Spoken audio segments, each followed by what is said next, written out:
have the woolly.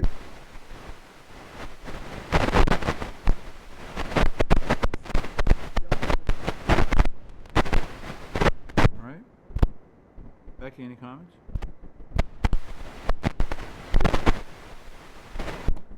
Just mention one other. Sure. Couple.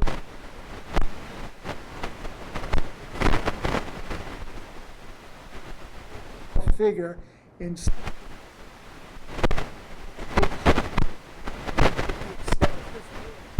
between labor, transportation,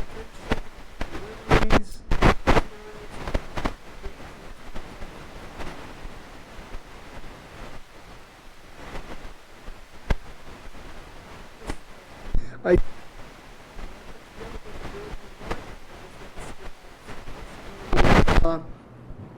any wiggle where we might be able to this board many years.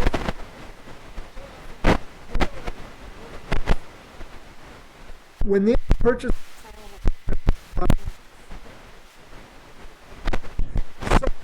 to notify restriction when that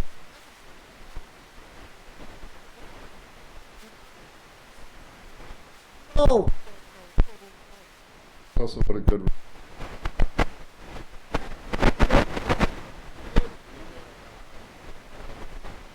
Okay. that's so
Do you think that less than a 1-to-1 is sufficient to get us back to whole? I mean, I agree that there's a lot of stuff growing back out there, and the lakeside actually has a lot more. When you go out there and you look, Yeah. you know, what's still existing out there. The pond side, though, that's where, you know, it was like all the trees along that side were cut down. So I would recommend not altering what's proposed there, but you could have some leniency, I guess, with the lakeside if you chose to. But I thought we kind of worked out, like, right, we didn't think that, you know, it had to be the 2-to-1 based off what was out there.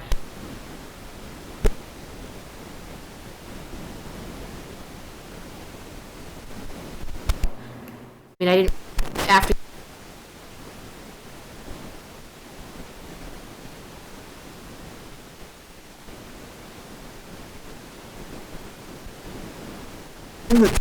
have met up, you can see. And with this basically, the root systems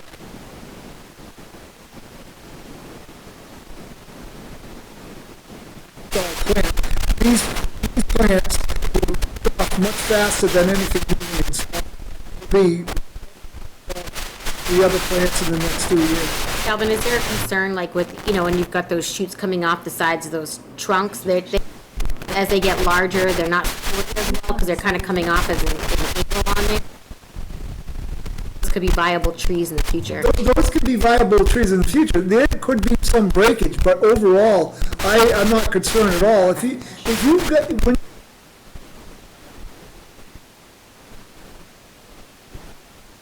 in a property a year or two down the road, you see all brand new basal growth as well as seedlings that have emerged because there's better light So but that basal growth grows into a fully mature tree down the road. So, Right by where the tornado went through is a Yeah. good example of what it looks like. Yeah.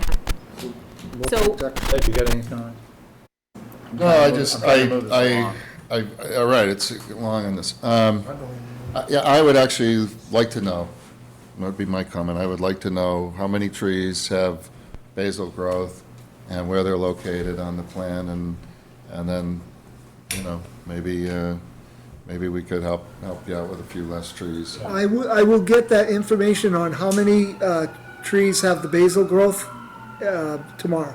I'm only one member of the board. No, but I will, that's not a problem, I'll submit it to Becky tomorrow. well, I have a suggestion. What about if, Let's get through the board here and then. Oh, okay, I'm sorry. Carson? I don't know what reduction in cost we are talking about, and so we need an alternative plan. Yeah, and the other thing, Yeah, I mean, in abstract, we can't really discuss. I would have no problem with you coming back with an estimated reduction, but to the other point is if they hadn't been cut, it'd be a hell of a, can you imagine what they'd have done over this year? Agreed, Okay, so I mean, there's, you know, agreed. so to summarize, why don't you go back, take a look at it, see what you got for basal growth, and either Becky takes a ride out there or you take some pictures for her and give us a proposal for a lesser amount. All right, I'm not talking, I'm not trying to diminish it to nothing, I'm just trying to, No, I'm- you know, because of the estimated costs and what I'm seeing for replenishment, I like what I see. Okay, so maybe, right, if you could submit a revised plan, even if you just kind of X out where you think that you might not need a few trees. Okay. I can take that, go out there, look at it before the next meeting and say, yeah, that area has a lot of regrowth there. We can get rid of that tree. How's that When sound? when is the next meeting? 14th of September. Okay, And that would, if you got approved at that meeting, that would still give you plenty of time to get it in this fall, right? Yes. Okay, so that would be the plan to still get it planted this Right. fall? Okay. Yeah, sooner you can, even if you just kind of X something out and get that to me, the sooner the better, and I'll get out there. okay. great, thanks a lot All right, thank you. for coming in. He's on time. All right, we're gonna go to, Brian's on here? He doesn't have to wait. I'll see you, Calvin. You're up. Thanks for coming. we're at 6:20 PM. Lot 3, 20 Fisk Hill Road and 30 Main Street, Ferry Road Farm. They're not here, so we're gonna continue it to the next meeting. Oh, hey, shit. I was going to say, forget what I look like after 6 weeks? He's never seen you in daylight, so he Oh, didn't okay. recognize you. You're cutting know, costs nobody's, already, you you're know. flying solo? Oh, yeah. Brian's online here. Brian, The Brian's on the agenda, You camera. were on first, I said, holy shit. I know, right? Yeah. Do this all in 10 minutes? Okay, yep. All right, Becky, you want to start, or you want him? Sure, I Justin, can just so. start quickly. So, since the last meeting, we went over, we had an outline of potential conditions and things that kind of, some details that need to be hashed out a little bit, moving forward. Since that meeting, we've been working on, all of the documents, the CR, the declaration CR language, getting plans submitted, things. I've drafted a permit. So we have most of the things done. We have a few more things, loose ends to tie up that we're working on. One of the things with working with town council was, you know, we were gonna work with those declarations that they provided as like the long-term permanent kind of protections for some of those properties. After he started reviewing those to maybe modify that language, he thought it was best to just use the state's conservation restriction template. Said that, as we talked about before, it doesn't have to be state approved and issued, but we would use that as the restriction language. So we provided that to Justin for him and his lawyer to look at. Some things will obviously have to be modified, some things they need to look at to see how they feel about. So we need to kind of work on that a little bit. So at this time, I think we've got a few other things. It's like the open space plan. I asked for a few edits with labeling those parcels. We've got some of the restriction language. I think that we don't have to have that fully solidified at a meeting for approval if the board was fine with that, as long as we make sure there's no glaring issues for them or you. And I think we should work that out a little bit maybe before we have that vote. So we were kind of talking about, they're on board with that, I think, is my understanding, and that we could kind of move this to the next meeting, so we could get that language reviewed by their attorney and then back to town council, so. But I did give you a draft order of conditions, just so you could get a view of those, what we were looking at on there, and see if there was any feedback from anybody on those. Justin, do you have any hangups? I have nothing, no. We thought that what Becky and Aaron put together did a good job of capturing everything we talked about, so. Brian, do you have any hangups? No, I think it Okay. was well drafted. Becky, you have any problems? All right, so I read through it. I think I understand where we're headed, Okay. so. You understood that all? I said I read it, I didn't understand it. Well, I was No, more interested in the back pages, and Yeah, there you go. that's what I Yeah, thought. there you go. You know, Well, I went back and I watched the meeting, I took the outline and kind of went through everything again and tried to make sure everything was in the right place, and I don't think I missed anything. No, but- I think it's pretty comprehensive, I don't it think. shouldn't even come out. You could have just. Well, we just wanted to make sure there was no final questions, Yeah. before we get ready for the vote. Just to make sure nothing else came up over the last 6 weeks. We haven't had a chance on the declaration of the CR to connect with Patty, our attorney, yet. She's been on vacation. So, but we're anticipating on doing that in the next week and to keep that moving. All right, so the 14th? The 14th, unless the board has any other questions, or? Matt's on board with I'm everything. not Matt's gonna good with rush it. everything, we're working You through don't the have any final last details. minute adjustments there, okay. Yep, no, All right. nope. And we'll have a 5-member board on the 14th, so everyone can participate. I hope These so. people have confirmed. I can speak for myself, I will be there. I understand unless something comes up unexpected. Yeah, no, Be that's, good to have all 5 members just to wrap this thing up. Plan on being here. good. Thank you very much. So, Continuation? yeah, request a continuation to September Request a 14th? continuation to the 14th. I guess we technically opened it. Yeah, we opened it. We have to. Motion to continue, DP file number I didn't write, 300 you're right, I didn't open it up. dash 1150. Oh, well, He's right. he is right. We just talked about it. Okay, No. all right, so, but continuation is what it is. Let's, All right, let's make a motion to continue the DP file number 300-1156 to September 14th. second the motion to continue. Seeing no discussion, all in favor? Carsten Stuber in favor? Ed Gooder in favor? Eric Gaspar in favor? Ted Winglass in favor. Okay, Thanks, Justin. thank you, guys. You. Thanks, Brian. We're ahead by 4. Thanks, everyone. Want to do a COC? The long, strange trip it's been. Grateful Dead wrote a song about All right, this we are, entire project. Is there first Long, one? strange trip. We're on time. We're a few minutes ahead. We have This 3 is minutes. just through conservation for 14. those guys. I know. Yeah. We can't open your hearing early. We can open it late, but not early per law, so you got 3 minutes, so. All this sewer going through, yeah, right. Do you want to get through a couple Yeah, sure.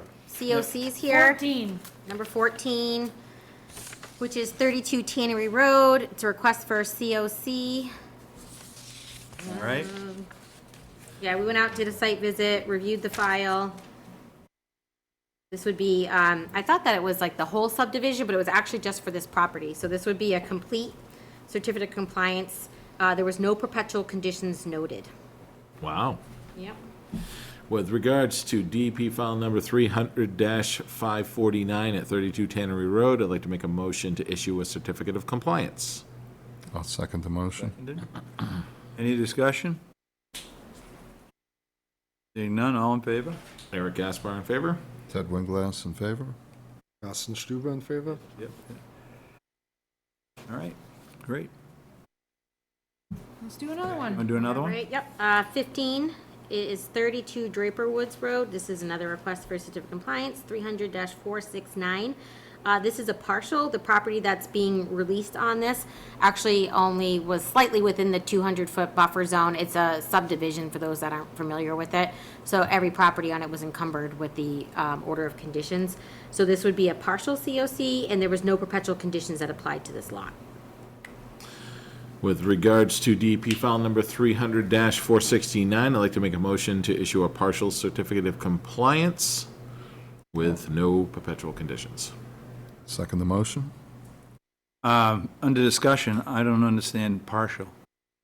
The, I understand the division, the draper, but wouldn't it still be for the entire?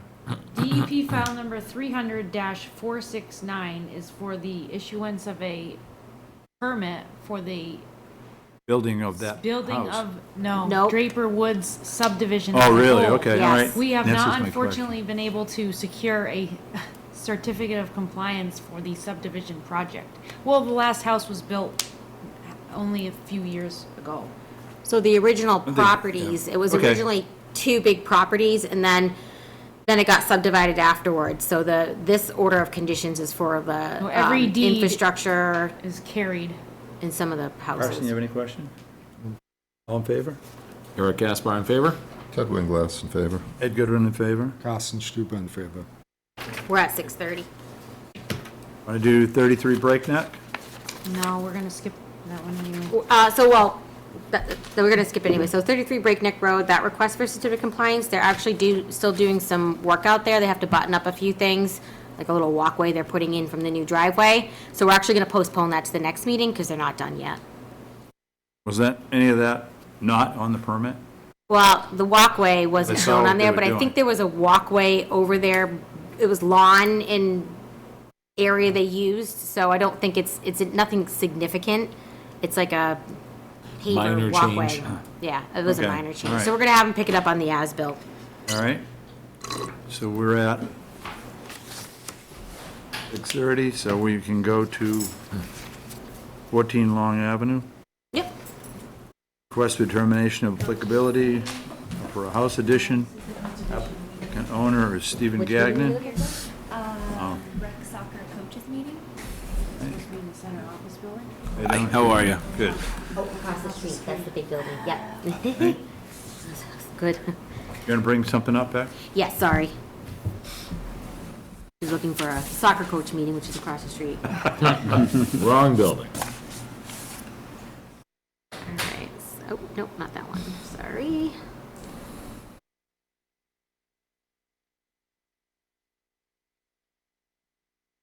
We added a little color to your plan here, just for right. better viewing here. So do you want me to give a quick summary? Or Please. do you want to? Okay. All right, so this is a house addition project. A few of us did go out and stopped at your property when we did our site visit last week. What we see here, you can see in the yellow, and we looked at this, it's about 140 feet from Cedar Lake. Cedar Lake is also on the other side of Long Ave here. It's about the same distance or so it's outside the 100-foot. So they're putting a house addition within an existing developed yard. You can see that over here, part of it is going over a deck. I think there will be a full foundation Yes, the full there. foundation, the deck's gonna be removed, and that's going to, yeah. Perfect. Yep, so they had come in ahead of time, and we talked about, there's one tree they need to remove in this area. He is proposing 2 trees over here.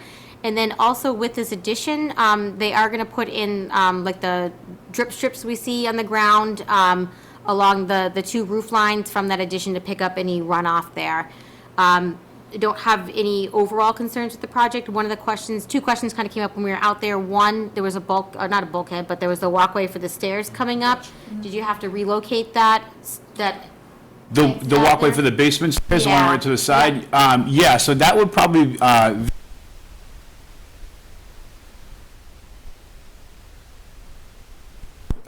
so there'd be the finished basement there, that will be in the basement. So like, when you Okay. open that door, it'll go actually under the house into another part of the basement there. So that's gonna maintain.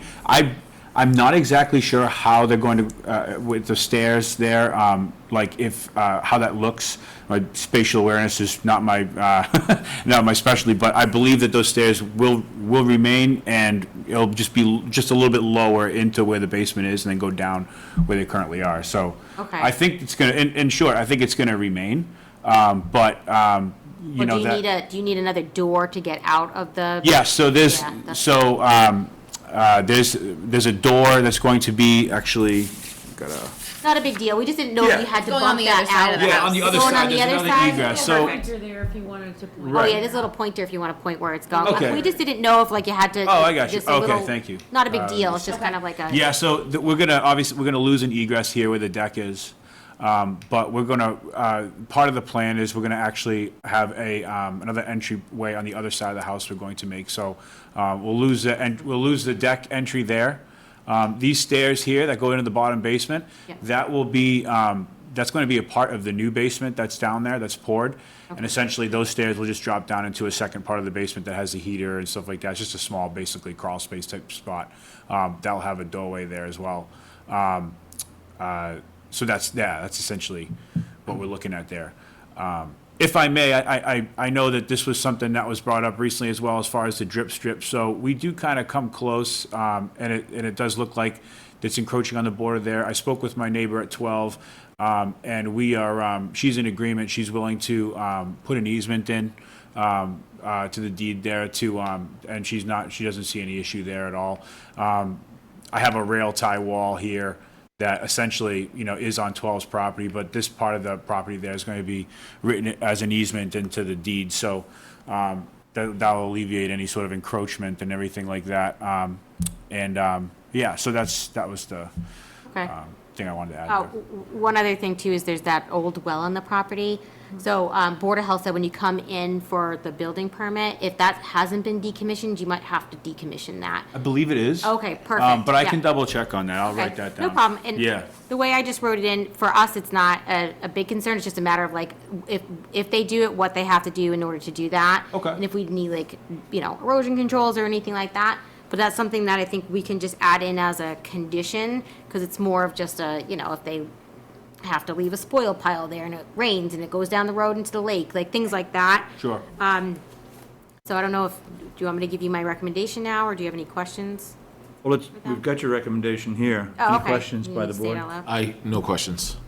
Oh, I haven't shared my screen. Any questions, Carson? No, I don't have any questions. Have a motion to close the public hearing? So moved. Do I have a second? I'll have a second on the motion. Any discussion? All in favor? Eric Gaspar in favor? Ted Winglass in favor? Carsten Stuber in favor? Ed Goodwin in favor. Do I have a proposal? Yeah, with regards to the determination at 14 Long Avenue, I'd like to make a motion to issue a negative number 4, a positive 2B, a positive number 5 with conditions, and make sure that we enforce the trees with the 2 growing seasons, perpetual maintenance on the stormwater structures, and how would we like to deal with the well as part of that? Yeah, so I didn't include that at that time. So if the well does need to be decommissioned, just to submit a plan on how that work will be done to our office for review. Okay, and how would I know if it's already been decommissioned? I don't know. I think by opening it up, you'd be able to see. I think usually they take the whole top casing off, but they might not have done that in the past. Okay. So you might actually be able to find out, I don't know if you can find out how long ago that well was installed. Board of Health might have that if it was fairly recent, and they might actually have a record too. Yeah. And/or if you know who put the well in, if there's anything on the well, That they well's might. too old. Yeah, it's Yeah. a shallow well. Yeah, it's I can see if I can get a well company in to maybe take a look at it. Yeah. And just give me, let me know if it's decommissioned Okay. already. I believe it is. We have a new well there. I don't believe Usually that do it well when has they been do that. functional, You can give Board of You know, Health you a can just call. take a look at it, Oh, really? slide the cap off, and you'll see whether it. Water in it and You don't want, if Is that you, it? It's basically just as if there's Yeah. water in it or not, Fill it huh? up with sand. you want it Okay. filled with clean sand. What you're saying is the best. Okay. Call a well company and have them come. Sure, absolutely. Because that, it's a, hazard for kids. Yeah, yeah. And just that that added same condition about the well. Yeah. Okay. All right. Excellent. Want to second that? what? Did you make a motion? I did. Okay, I'll make For a seconded motion. negative 4, positive 2B, positive number 5. I do recall that, yeah. All right, yeah, I'll second that motion. Excellent. Any discussion? Seeing none, all in favor? Eric Gaspar in favor? Ted Winglass in favor. Carson, go ahead. Carsten Stuber in favor? And Ed Goodwin in favor. Thank you very much. Thank Good you luck. very much. Yep. Appreciate it. Yeah. Thank you you. for your Next time. Wednesday. See you next Wednesday. Yeah. Thank you. Oh, do you have your ZBA meeting then? No, they come up to our bus stop. Oh, nice. Oh. So we'll issue your paperwork to you and we'll send that out to you, so, all right? Thank you so much. Thank you. No problem. All right, we have 223 Cedar. Notice of intent, septic system replacement, DEP file note, we don't have a number? I saved it, yeah. They're online here. So, guys, I'm just gonna pull up that most recent plan here, and you guys can get started. Just for the record, we do have, proof. Let's see. We do have a file number. It was issued, 6 items on the agenda tonight that don't have Did we get DEP that? numbers out of 13. Yeah, we have proof of legal ad. Really? That's, yeah.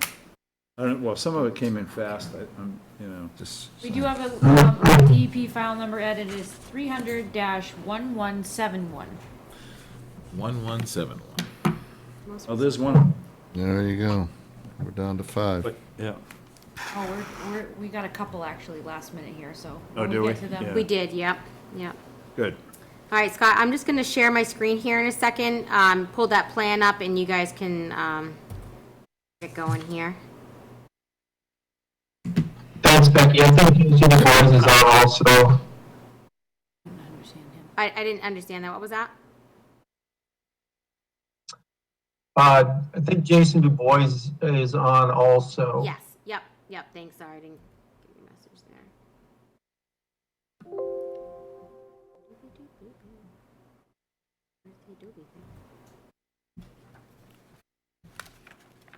You have it up there already, I thought. I'm just, yeah, I have it up there, I just want, there we go. Let's see where that went.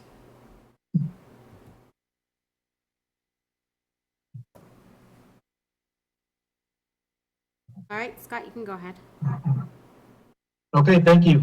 Scott Jordan from Ecotech, representing Justin Carter, the applicant. The proposed project consists of a replacement septic system. Ecotech was on the site several months ago. We delineated a BVW just off-site to the west. Plan reflects the 200-foot buffer zone is up near the house.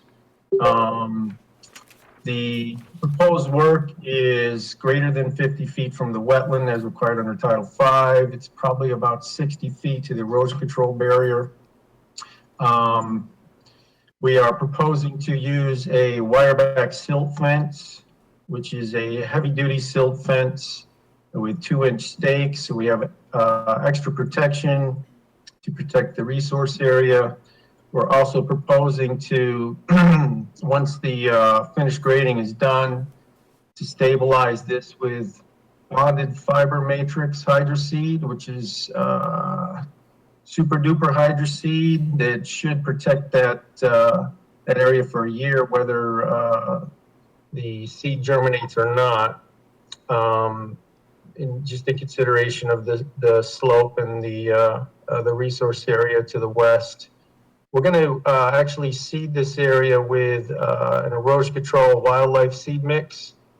Where the system is going is sort of a unmowed field type habitat area. So we'll restore that. So it's basically grade this area out, install the system, put it right back to the field type habitat. The plan is to use the existing tank coming off the house, provided it passes inspection once the construction begins.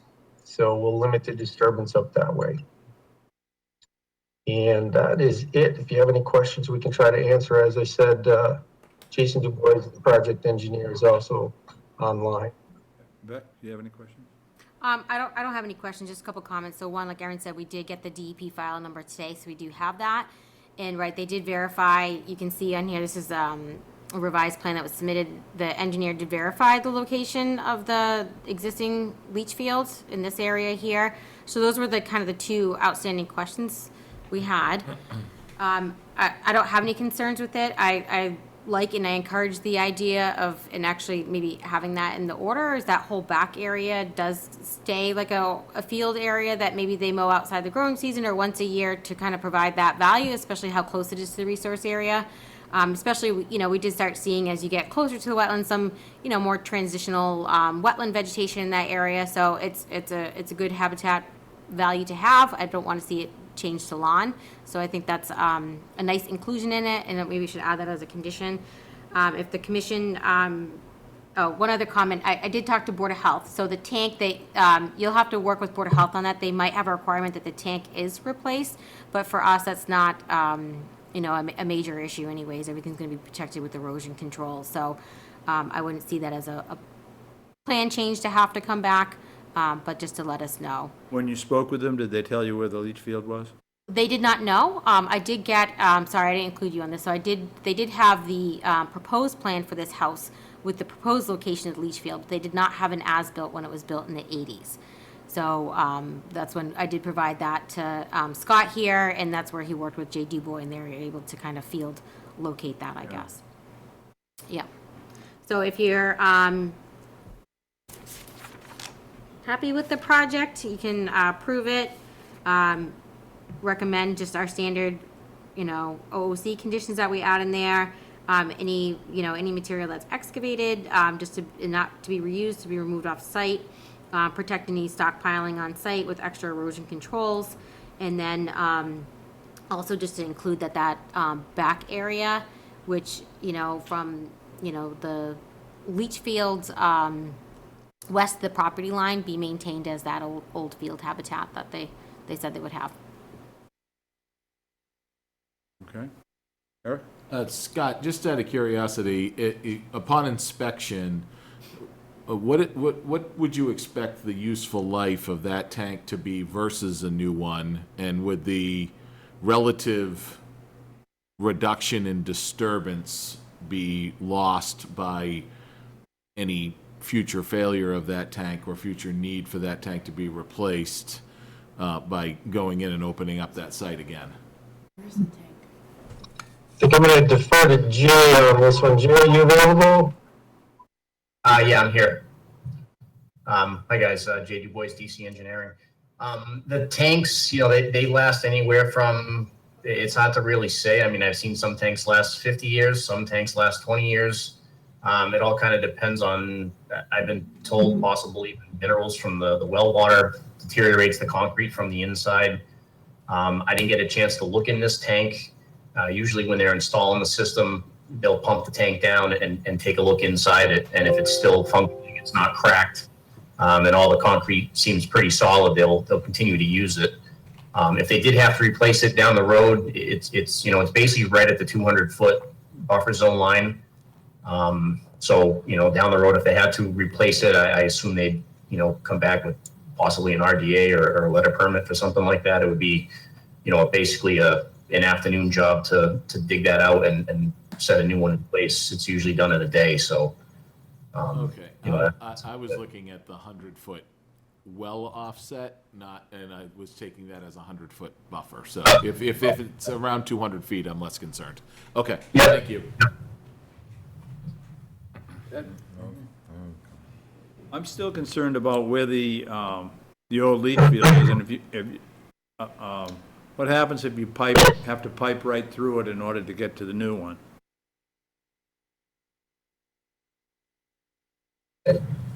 if you have to run, you have to break through the pipe. Oh, sorry, we didn't understand that. I didn't understand the question. The question is, without knowledge of where the existing leach field is, could you be digging your way right through the middle of the existing leach field, and what kind of an effort would be required to get that stuff moved off-site? So basically between the two test pits that we had done, I don't know if you can see those on the plan. There's a tree out there right in the middle. That's the tree, and then the test pits were done on either side of that. And in those areas, there was no evidence of the leach field being there. So, pretty confident that that area is not where the leach field is. Well, If it is, where the pipe comes? what's that? Right, what about where the pipe is? Right there. So Jay, If I was Yeah, putting a leach field in, that's what, for for the house, is where I would have put it. Straight as an arrow. The leach field may be in that area, so they would just pick up the pipe just uphill of the existing D box, the distribution box, and they'll just extend the pipe to the new distribution box and just leave everything, right in place. It's basically just going to be sand and stone and some perforated 4-inch pipe, but it's usually not excavated and taken out when you replace the system. It just stays in the ground. Okay. Karsten? No questions? Have a motion? Close the public hearing? Anything from the public? No? All right, make a motion to close. Lenny, you want to talk about this one? No. I'd like to make a motion to close the public hearing. I'll second the motion. Any discussion? Seeing none, all in favor of closing? Eric Gaspar in favor? Ted Winglass in favor?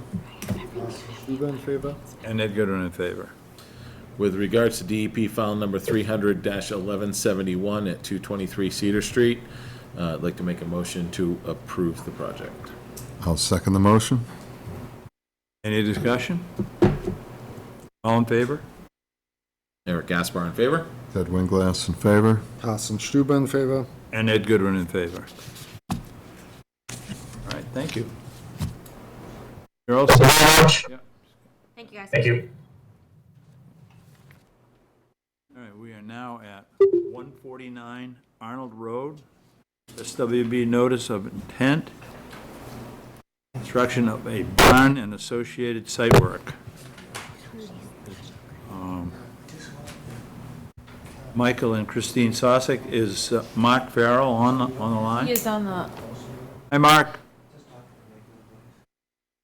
You're on mute, Mark.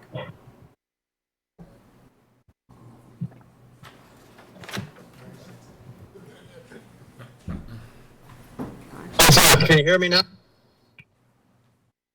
Hello, Mark Farrell here. We can hear you now. We can hear you. Okay. So just for the record, we have proof of legal ad and a butter notification for this. All right, I great. was going the wrong way. I'm just trying to rotate this here. Pushing the wrong buttons. All right, Mark, you can go ahead if you want to present the project. Basically, this is Mark Farrell speaking. I'm the applicant's representative. They're proposing to put a barn adjacent to the driveway on their property at Arnold Road. And it's a portion of the area that would be tree removal, and a little bit of the excavation would be within the 200-foot buffer to a bordering vegetated wetland to the rear of the property. It's actually, to that wetland, it's actually uphill and then it's downhill. So they're actually down gradient. So none of the work that's being proposed would drain over to the wetland. And they're just going to clear some trees around the proposed barn. And they currently they have a septic system that's a grassed area that's adjacent to the area where the barn's going to go. So that would just be, when they're done, it would be all grassed.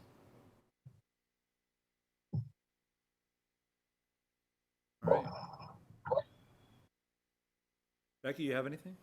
Yeah, the only thing I'd add is that there is a wetland across the street. It's probably an equal distance almost away. However, there's a catch basin at the end of the driveway that ties into the road drainage that goes into that wetland.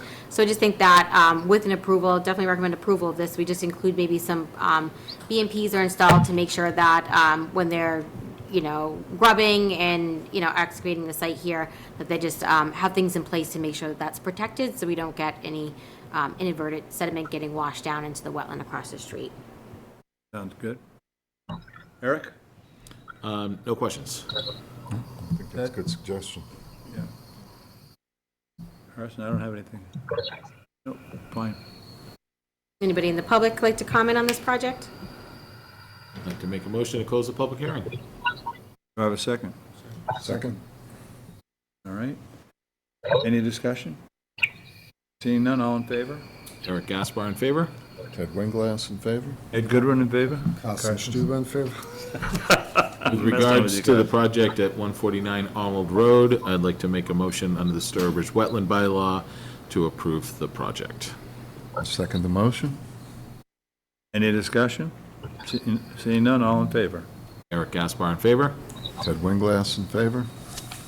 Carsten Stuber? And Ed Goodwin in favor. Right. I think I messed up, or we messed up. Do we need to approve 223 under the Sturbridge Wetland Bylaw as well? You had a note in the detailed agenda. I missed it when I wrote down the DEP file. I don't know, I don't remember how the motion was made. Was it for both, or, I made it just under the DEP file. oh, the what?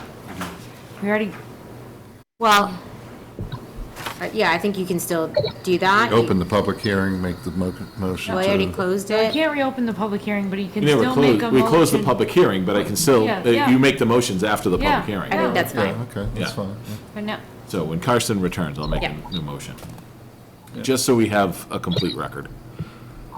Just want to check, I'm sure there'll be people clamoring. I'm just gonna go check the I don't know. Lenny has that in his back of his mind now. He's gonna press charges against them.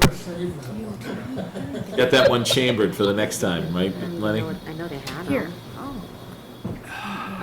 whoever here, someone. Oh, okay. okay, perfect. Too many screens opening. I was toggling under the wrong thing.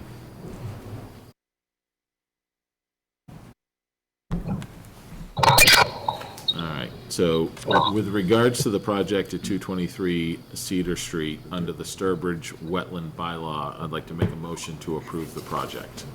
I'll second the motion. Any discussion? All in favor? Eric Gaspar in favor? Ted Winglass in favor? Carsten Stuber in favor? And Ed Goodwin in favor. Now I'll settle tonight. Number 5. All right, so now we are at 400 Haynes Street. Thanks, Mark. You're all set. Request for determination of We're for- applicability for electric vehicle charging stations. We're 4 minutes ahead, Ed. Oh, The app. Are you looking for? What? The main town hall. I didn't, no. Where's Haynes Street? It's pilot. It's the pilot. Well, while we're waiting the, I mean, is it on? Do the request for Yeah. COC. Go all the way down, Haynes. Yeah, it's way down. If you go down, just leave here and The just truck's keep the going, old truck. going south, Yeah. past the mobile, Yeah. and go right to the highway, basically. should we go to number 21 and There just we give go. them their Yes. certificate of Yes. compliance before we open a new public hearing? yeah. Let's Yeah. do it, move it. God, 4 minutes, we don't want to waste it. All right, number 21, 400 Haynes Street. This is a request for certificate of compliance, DEP file number 300-1063.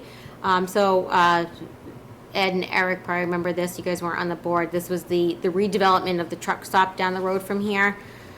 They had a few years before they were able to close that out. Some of the monitoring that we had there, they had a little bit of a wetland area that they had to impact when they put a fire line in.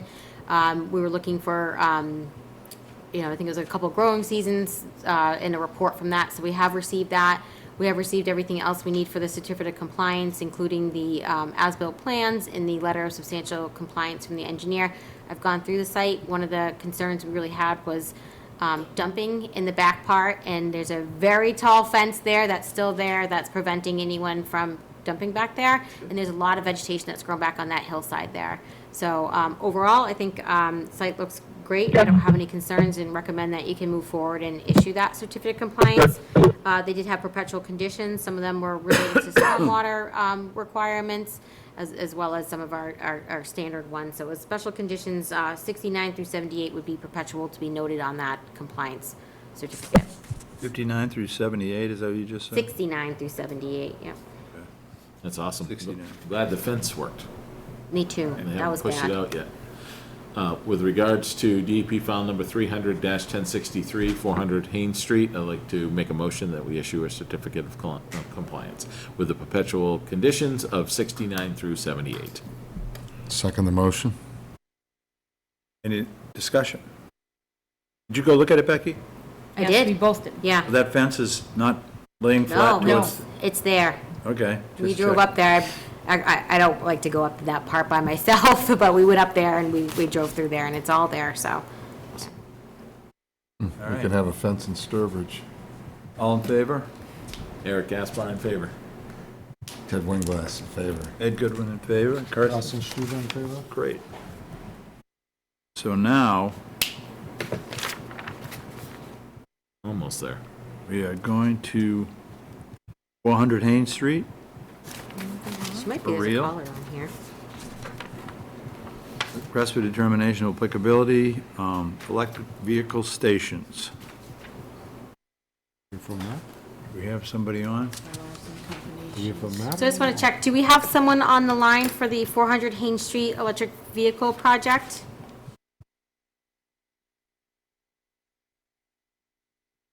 There's a caller on here that doesn't have a name, and then I wasn't sure who the other person on here was.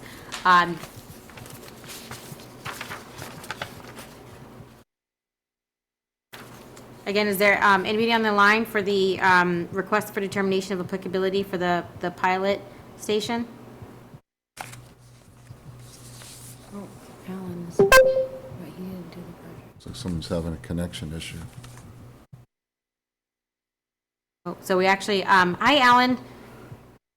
See, you just logged in here. So Alan Roscoe was the engineer for the pilot project. He did not file this new application. Alan, we just actually did the certificate of compliance because it's, we had a few minutes before our public hearing for the electric vehicle charging station. So they did approve that. We just don't have anybody on the line here for the application for the RDA for the electric vehicle charging. I know that's not your project, but. Oh, okay. So your certificate's all set. I guess I was just asked the board, so we have the proofs we need to open the public hearing. I would consider it a more of a minor project that based off of what the project is, I would recommend moving forward with it. I don't know if anyone had any questions after looking at the material. If, you have questions, we could postpone, but if no one had any concerns with the project, since we have everything to open the public hearing, maybe Okay. proceed. It's up to you. All right, let's open the public hearing. You want to tell us about it, Becky? Yeah, yeah. How Do you come we want me to didn't pull go there as a site visit? I didn't put it on there because, well, one, it's all within the previously developed paved parking lot area, so I didn't Okay, think well, that it was necessary, so I stopped in there. Do you want me to pull the plans up, or did you look at that in the packet? I looked at it. I'm good Oh, with okay. everything. Yeah, so everything is within that footprint that was previously developed. What they're doing is they're putting in 4 electric vehicle charging stations for 4 existing parking spots. And then on the side of those parking spots, there's 4 more parking spots that they're gonna take out, and that's where they have to put their, like, transformer, other things. They're gonna be taking the pavement out and putting like a concrete pad and putting their like infrastructure there. And then there's a pole they have to connect to on the road. So it's all through like the existing parking lot. I think they said they're gonna, go underneath the parking lot. They don't actually have to dig it up through that area. So it's all things that are minor in nature. The only concern I'd have is that during work that we just make sure those catch basins are protected, and then maybe on the grass areas where they're putting the little electric charging things, depending on the nature of what they need to do, we just have some erosion controls there to prevent anything from going down that slope. So that's really my only recommendations for it. All right. Eric? So are they putting 4 2-car chargers on there, or 2 2-car chargers for 4? Two car. 2 2-car, that's what I thought. So off of 2 telephone poles, essentially. Yep. Right. I mean, or electrical poles.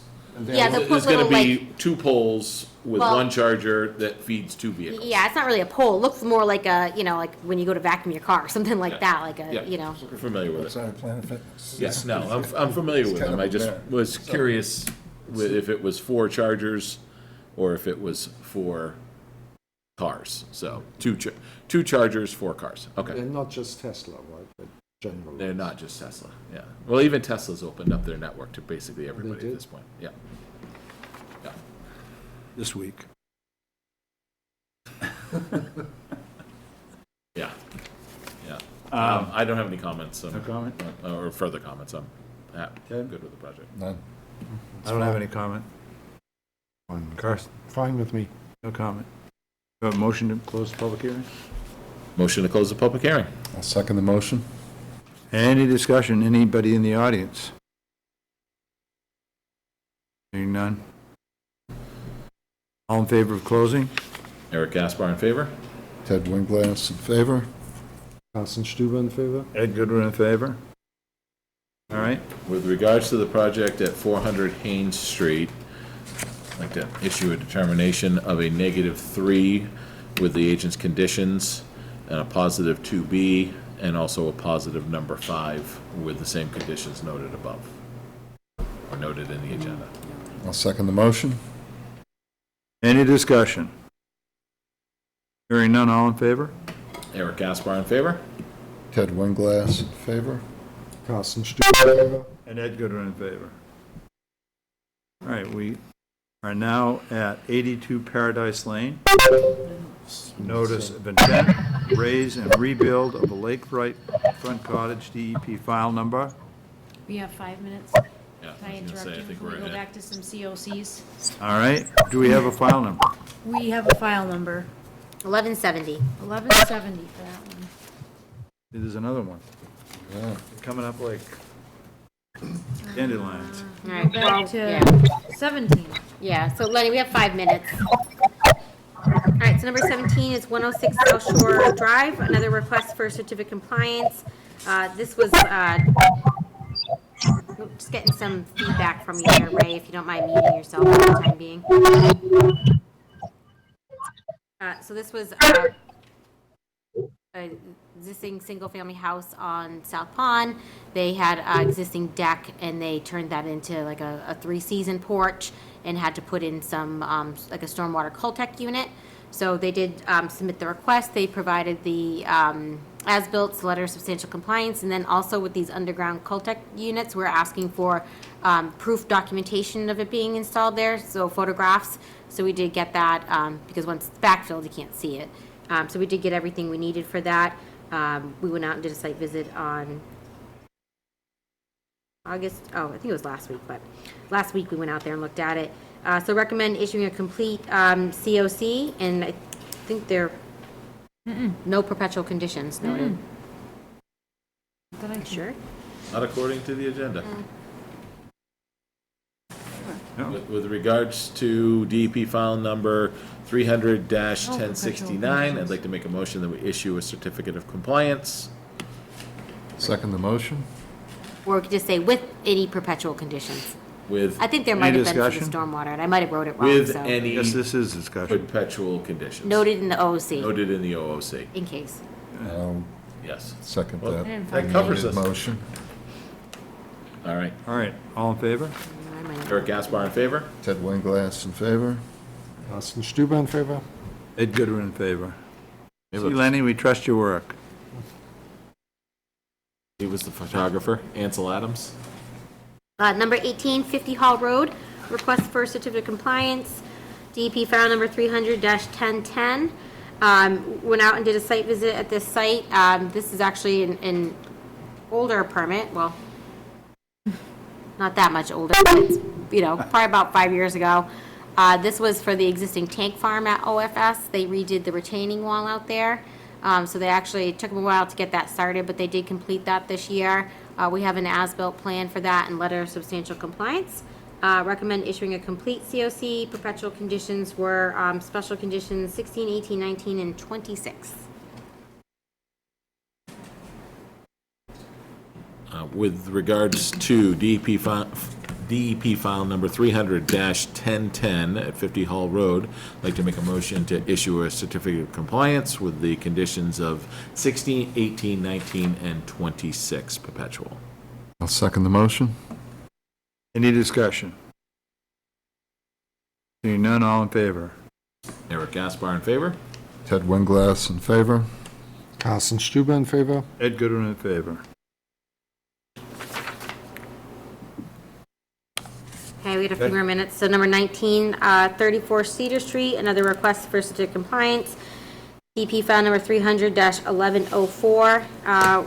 We did a site visit out there, went through the file. We have an as-built plan. There was like a few little modifications within the yard where the deck shifted, but it didn't get any closer to the wetland. It just moved over in the stairs, and instead of lawn, there was like a pea stone area that they put in.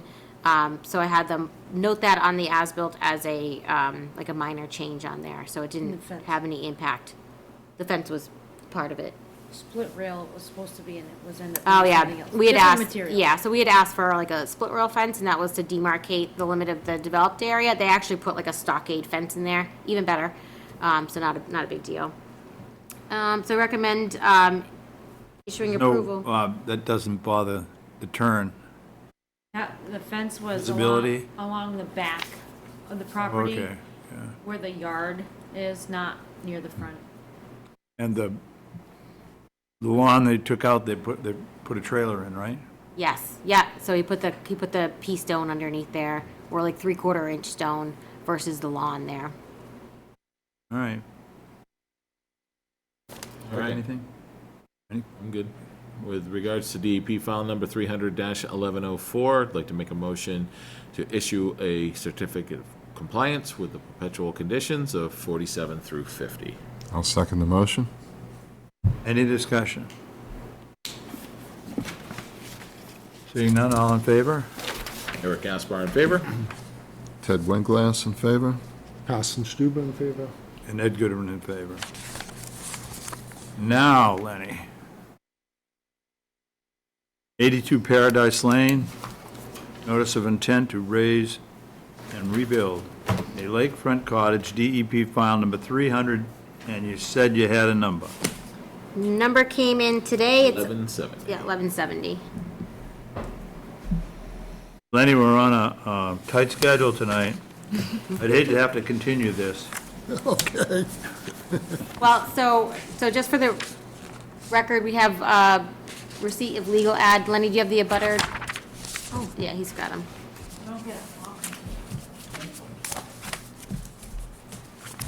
So with the DEP file number, DEP did note one thing.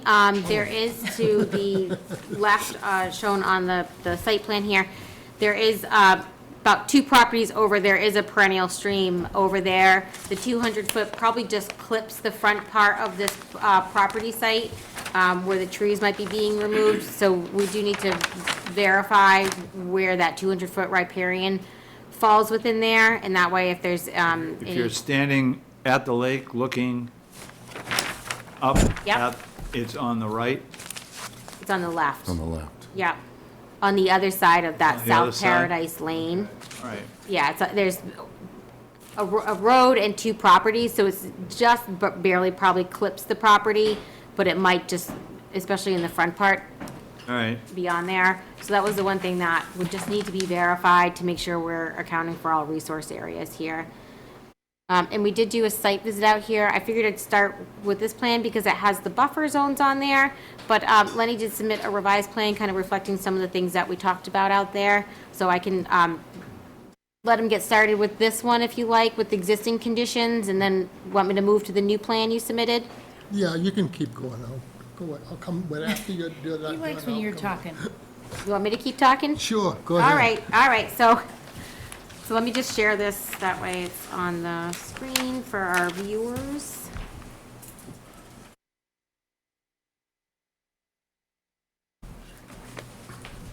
Okay, so over here on the left-hand side, you can see this is the existing conditions. We've got Big Alum Lake, we've got our 25-foot buffer, 50 and 100-foot shown on here. 200-foot for our local buffer goes off of the project site. Like I mentioned, over way on this side, there is a perennial stream here, so we just need to get that picked up and shown where it might intersect the property in the work area. It looks like based off of, you know, the measurements that I did with the GIS, it's probably just this top part. So not a significant thing, or that could have a significant impact on the project, but it needs to be noted on there. Some of you might be familiar with this site. We actually, a few years ago, the property owner did replace a kind of deteriorating either block or concrete retaining wall that was out here, worked to kind of create almost of a more naturalized boulder wall here that's been signed off with a certificate of compliance. And at that time, he did, mention with his intents in the future of, maybe removing this cottage and building a new structure. So we talked to him about our setbacks. As you can see on the other side here, which is the proposed project, they did take those into consideration, and the structure has been moved, the house structure has been moved out of our 50-foot no new structure setback. There are a few things, deck and a pervious patio that kind of go into that area a little bit. They do have a couple of trees up by the road, two large trees, one large tree, and one kind of declining hemlock that will need to come out when the house gets shifted back here. He does propose 2 trees down here, and then the new plan does show a couple trees up in the back area up here by the driveway. One of the other things we commented on the site was that there was, they've got the perimeter drain, kind of piped down closer to the bank here. We did ask if that could kind of be pushed back, and that way if that's picking up, anything, along the perimeter, or if a sump pump's connected to it, that way it kind of discharges further from resource area and has the opportunity to kind of pass over land for some time and hopefully infiltrate into the ground. Okay, quickly recapping, what actually took place here in the field that we recommended, the board recommended rather, that the 4 trees would be planted on the site, which we put the 4 trees on the site.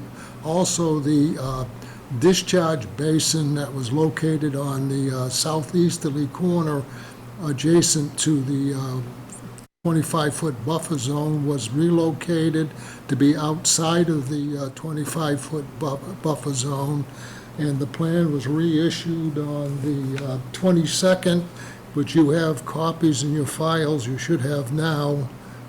And under revision 1, we addressed every comment that had to be done. The house itself is located in its entirety above beyond 50 feet from the lake itself. There's a patio that encroaches slightly in one little corner. That's a pervious patio, and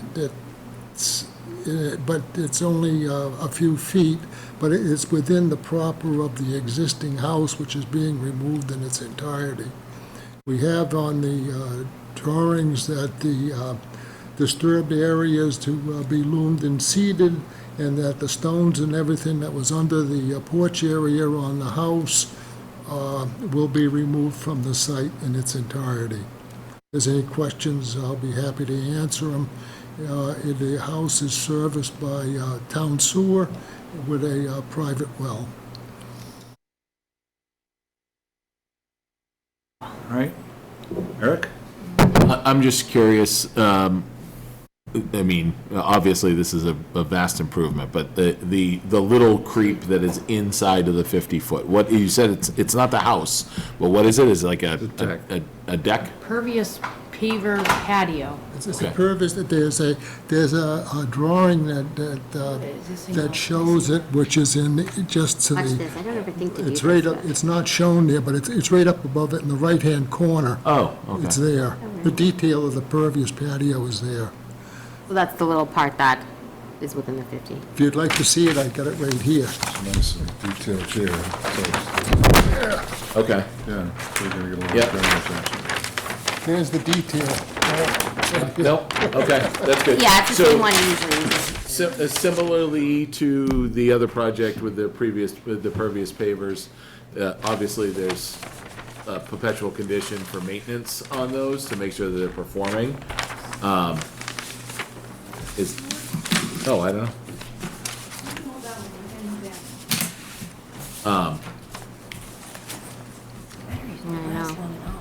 Sorry, I didn't mean to.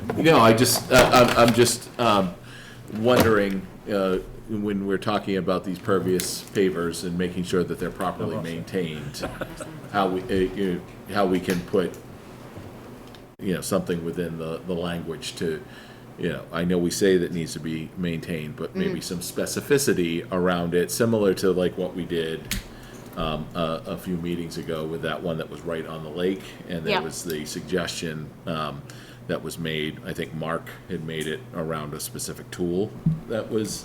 Mike, that you can rent a Mike. tool to clean those. Yeah, it was Yeah. Mike, not Mark, right. So, I mean, Be nice that's if my we only had a. concern of these pervious, is that they obviously become impervious if we do not have them properly maintained. I'm not trying to nitpick on this project, it's fantastic, I've but, been adding a condition in Yeah. to submit a plan per manufacturer's specifications for what the required maintenance would be. That's kind of how we've been writing it, and then, if we don't have it at the meeting, then we just add that as a condition prior to the start of work that they give us that. okay. All right. That's my only concern, that's my only question, I would say. I was out with a contractor today for starting a project in their pervious pavement paver driveway. They had to give me a maintenance plan for that before Right. they could start. Okay, that was all I had, Ed. Ted? No, how do you enforce someone's keeping their patio clean?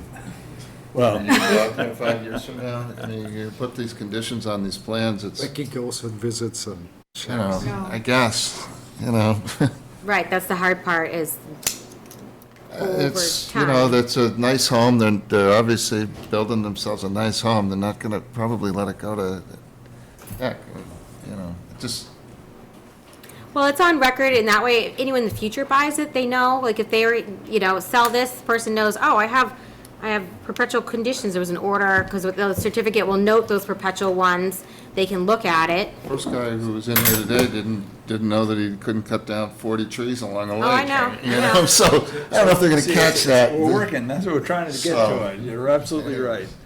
But, okay. Kirsten?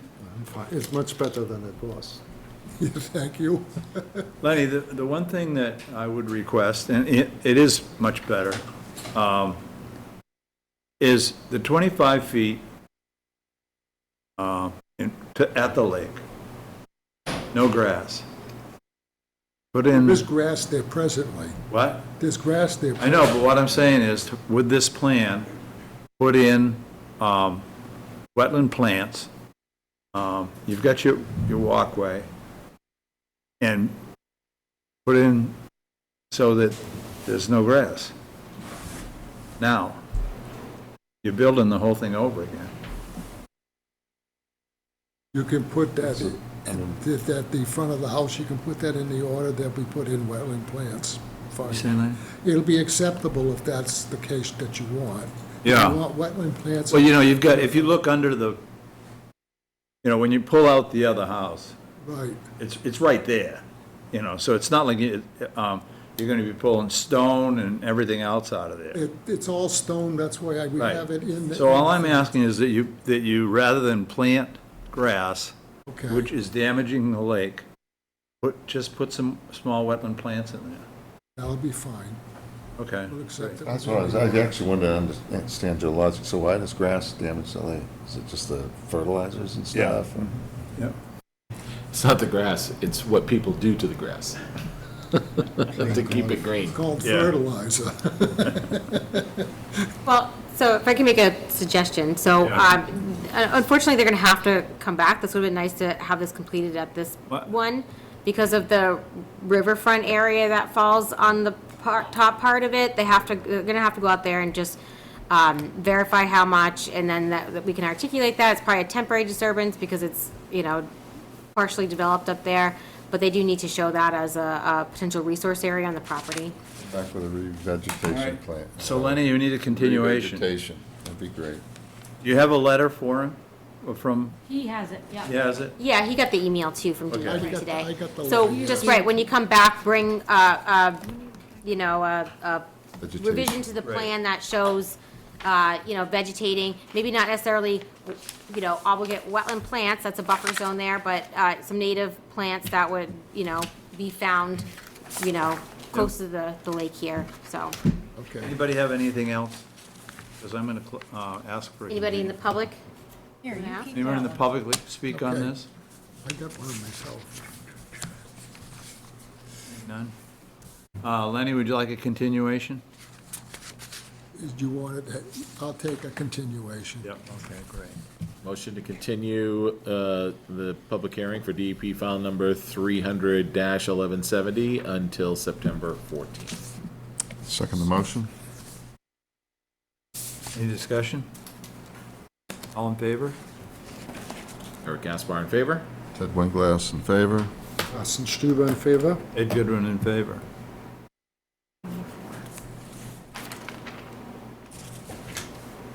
All right, thanks, Lenny. He's still, Thank you. Let's do the next one, right? Yep. 244 Podunk Road, continued notice of intent, construction of a single-family home, DEP file number 300-1167. J and C Rice, Lenny Jalbert, engineer. So, I'll just start. So this is a continuation. We were just waiting for the DEP file number. It was discussed at the last meeting. There was no concerns noted at that last meeting, but again, we didn't, we continued because we didn't have DEP's file number and comments. So if the commission still doesn't have any concerns, I'd recommend closing the hearing, approving the project pursuant to the Wetlands Protection Act with our standard orders of conditions, and then a condition noting the driveway to be pitch graded towards the wetland to allow for sheet flow for runoff off the driveway. The driveway shall not result in concentrated stormwater flow, especially because remember at the front of that driveway, that's where that swale came in off the road towards the wetland. We didn't want to increase that, and that was something that we talked about on site. Also with that, recommend approving it pursuant to the Sturbridge Wetland Bylaw with the conditions I just noted. In addition, it's a new single-family house structure. We've been requiring a surety bond for that. All right? No comments? No. Any comments? No. All right. Motion to close the public hearing? Second the motion? Any discussion? All in favor? Eric Gaspar in favor? Ted Winglass in favor? Carsten Stuber in favor. And Ed Goodwin in favor. With regards to DEP file number 300-1167 at 244 Podunk Road, I'd like to make a motion to approve the project under the Wetland Protection Act with the agent's notes about the driveway. Second the motion? Any discussion? All in favor? Eric Gaspar in favor? Ted Winglass in favor? Carsten Stuber in favor. Ed Goodwin in favor. With Great. regards to the project, under DEP file number 300-1167 at 244 Podunk Road, I'd like to make a motion to approve the project pursuant to the Sturbridge Wetland Bylaw with the same conditions under the Wetland Protection Act and also the surety deposit for $5,000 for single-family home development. I'll second the motion. Any discussion? Seeing none, all in favor? Eric Gaspar in favor? Ted Winglass in favor? Carsten Stuber in favor. And Ed Goodwin in favor. Great. Thank you for your time. Thanks, Lenny. Lenny?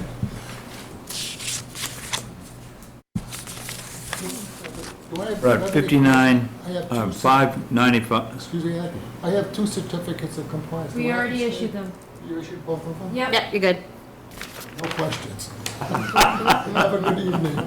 I'll tell you, Lenny. Give him a cut price on those, will you? Because you weren't even here. I don't believe in cutting prices. Okay, I'm sorry. See you all later. Where are you? Okay, we are at Yeah, we're good. Good night, 595 Main Street You're welcome. and Route 20, Would you like the picture? ROW, Yes, I was. notice of intent, Nice. I like that. DOT, I gotta go out and check it. Route 20 Drainage Project, Very good. EP file number 300. Did you put a name yet? Most beautiful, like you Do we have a number? We do not have a file number for this project. Damn, We were on such a good roll. I know. No. This was where the bees were, right? You'll never forget that one.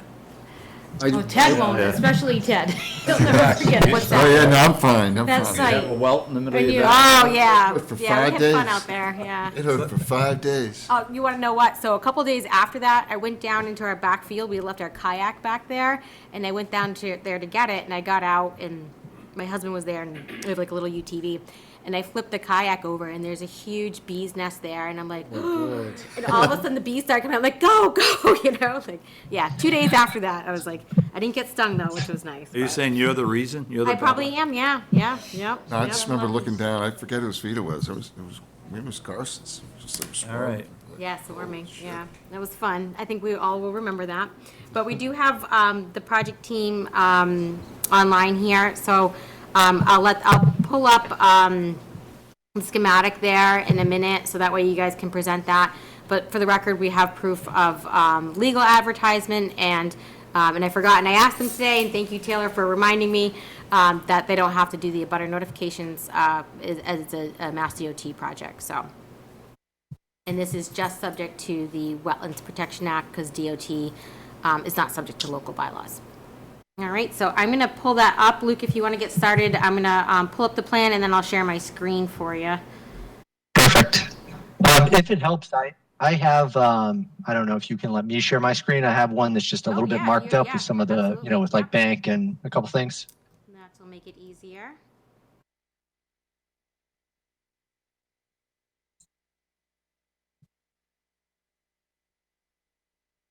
Let's see, we'll go with, we'll share this one.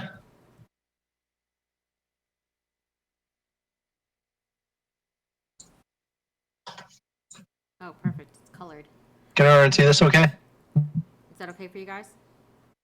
Maybe a little bigger. I'll make it a little bigger when Yeah, we're yeah. getting through it a little bit. Okay, yeah, so like you guys said, you know, I'm sure those of you who are out there remember this, as we were right about here, when that Yellow Jackets got a little disturbed. So, just a quick overview. This is an existing location where this red line right here is an existing 12-inch corrugated metal pipe discharge from the drainage system up on, this is Route 20 up here. So it picks up some of Route 20, it picks up some of School Street. So it's a kind of a mix of town drainage and Mass DOT drainage. And what's happening is right now under this, where this currently discharges, there's a channel that's just eroding down this pretty steep slope. So what this project, the intent of this project is really to, one, repair this slope where there's that eroded channel on the way down. But two, also to replace some of the existing pipes that aren't in that great of shape. So along with replacing those new pipes, DOT figured it just made sense to where that system is currently combined, some municipal, some DOT, to at least separate the pipes out. So this piece right here on the left, this left pipe is essentially going to be conveying Mass DOT's portion of the drainage, and this new pipe from here, from structure 5 down to the head wall, will be conveying the town's drainage. So it'll be two pipes running more or less parallel out of the same head wall. It's going to be a double head wall. And then this location right here, this rectangle, is just going to be like a little depression. It's like a little stilling basin. It's about a foot deep, and then held by this some curb here, some vertical granite curb. And essentially what that's going to do is that's just going to be your energy dissipation for the water discharging out of here. And then what we're also proposing is to, repair that existing eroded channel by regrading and stabilizing this whole area with riprap. You can see here, this blue line on the bottom is bank.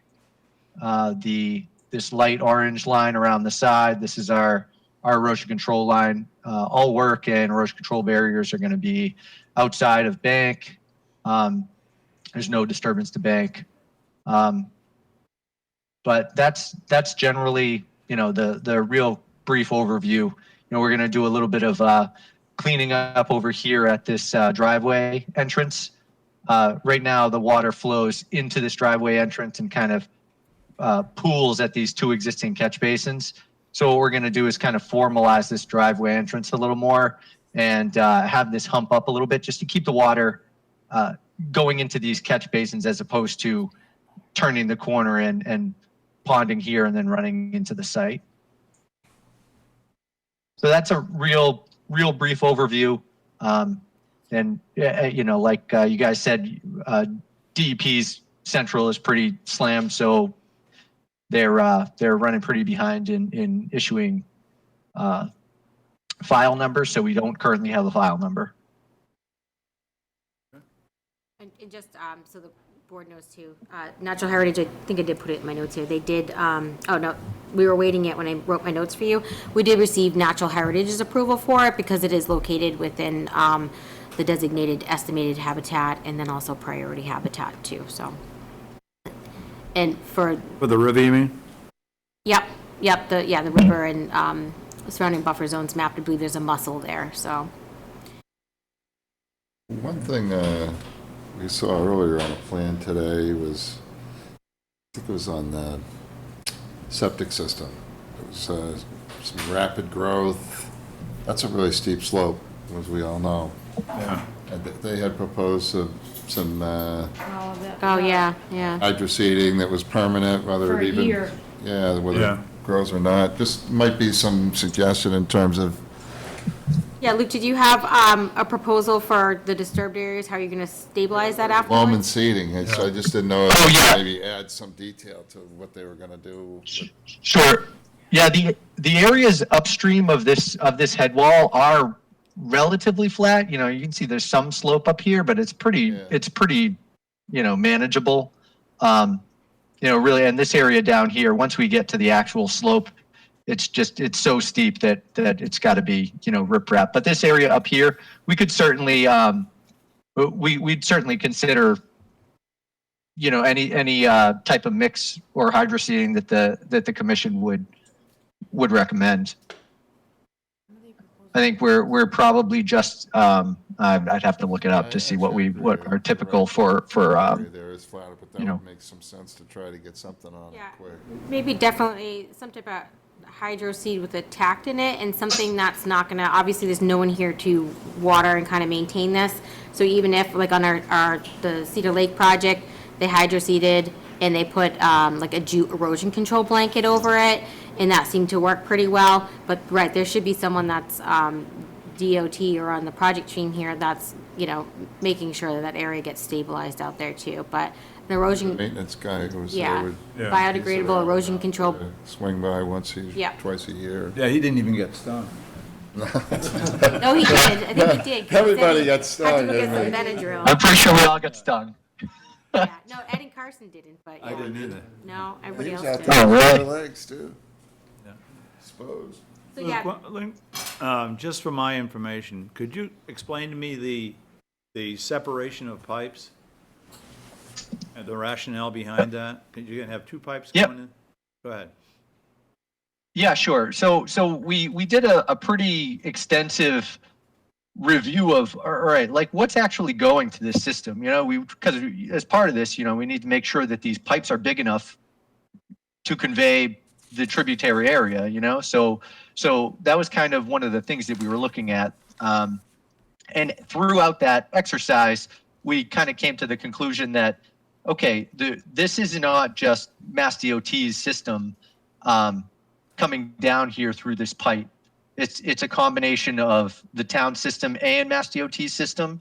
So for future, you know, ease of, I guess, who owns what, and you know, maintenance responsibilities, well, it's going to go to the same head wall and to the same location here.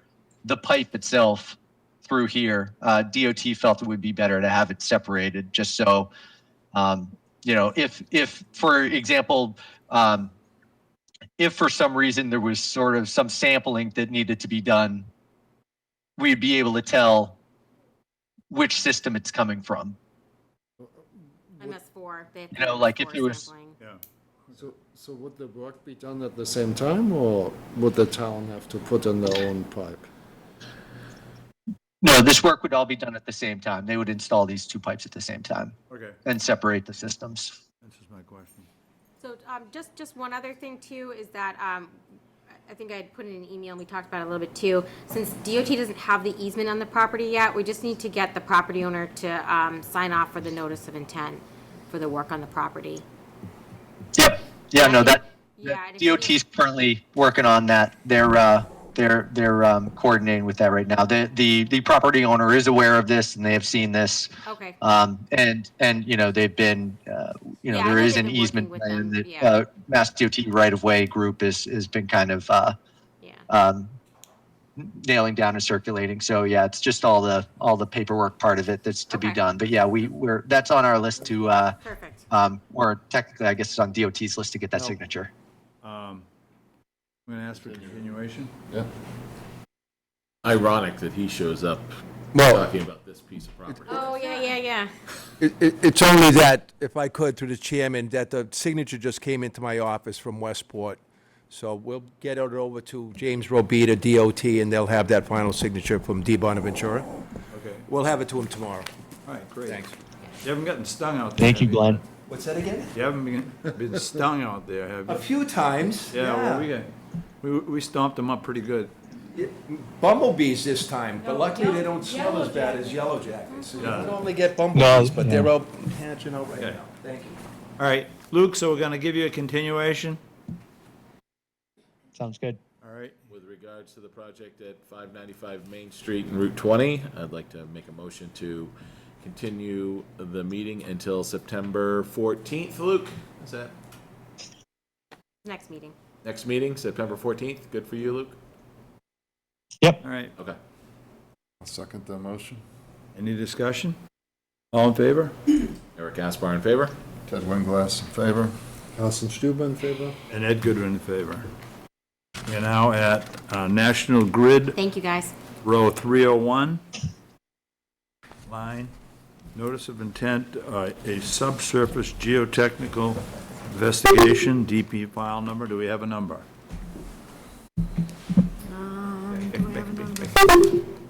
That is a no. Oh, we're going in the wrong direction. You started Can't off get them well. all. We were There you hot, go. and now we're cold. And it was, Two today, that's a lot, Eric. listen, You can't have it all. I'm not, I never said I was reasonable. So just for the record, we have proof of butter notification and legal ad receipt for them, so. Right? I can pull up whatever you'd like me to, when you're ready, if you want me to. Sure. So I'm Eileen Piscura, Karen Hanachek from Power Engineers, representing National Grid. So National Grid is proposing 14 geotech borings to collect subsurface data in Sturbridge. 14 total. 10 are either in resource areas or will require crossing resource areas to access. National Grid is planning to place temporary construction matting over wetlands and streams to access the boring locations. They'll remove them once they're done. All work is going to be done under the National Grid BMP manual. And the project will be fairly brief, maybe a month or so to get the borings done. And all of the impacts will be temporary. All of the disturbance will be returned to pre-construction conditions once we're finished. We'll take any questions. Where are they? I can pull up, we had all Pull it the up, figures. yeah. Do you want me to, yeah, I can probably just do the overview. one. The first figure shows the location of the borings on a USGS map, yeah. Why does the work needs to be done? Sorry? Why do you want to do the work? National Grid is collecting data for maintenance of this line in the future.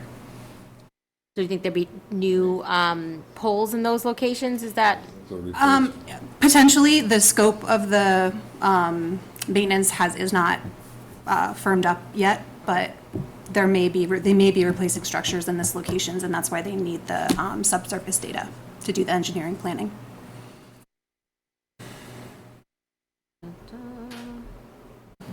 we'll get there. Yeah, it's a little ways, the figures.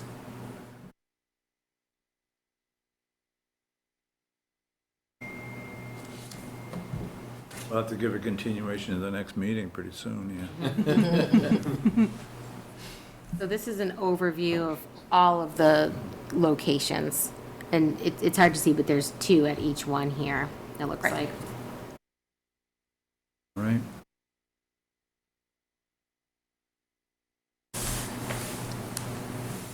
There's, I don't even know how many, 10 of these in here. So is there something, do you want me to just go through each one so you can kind of see that area, or? I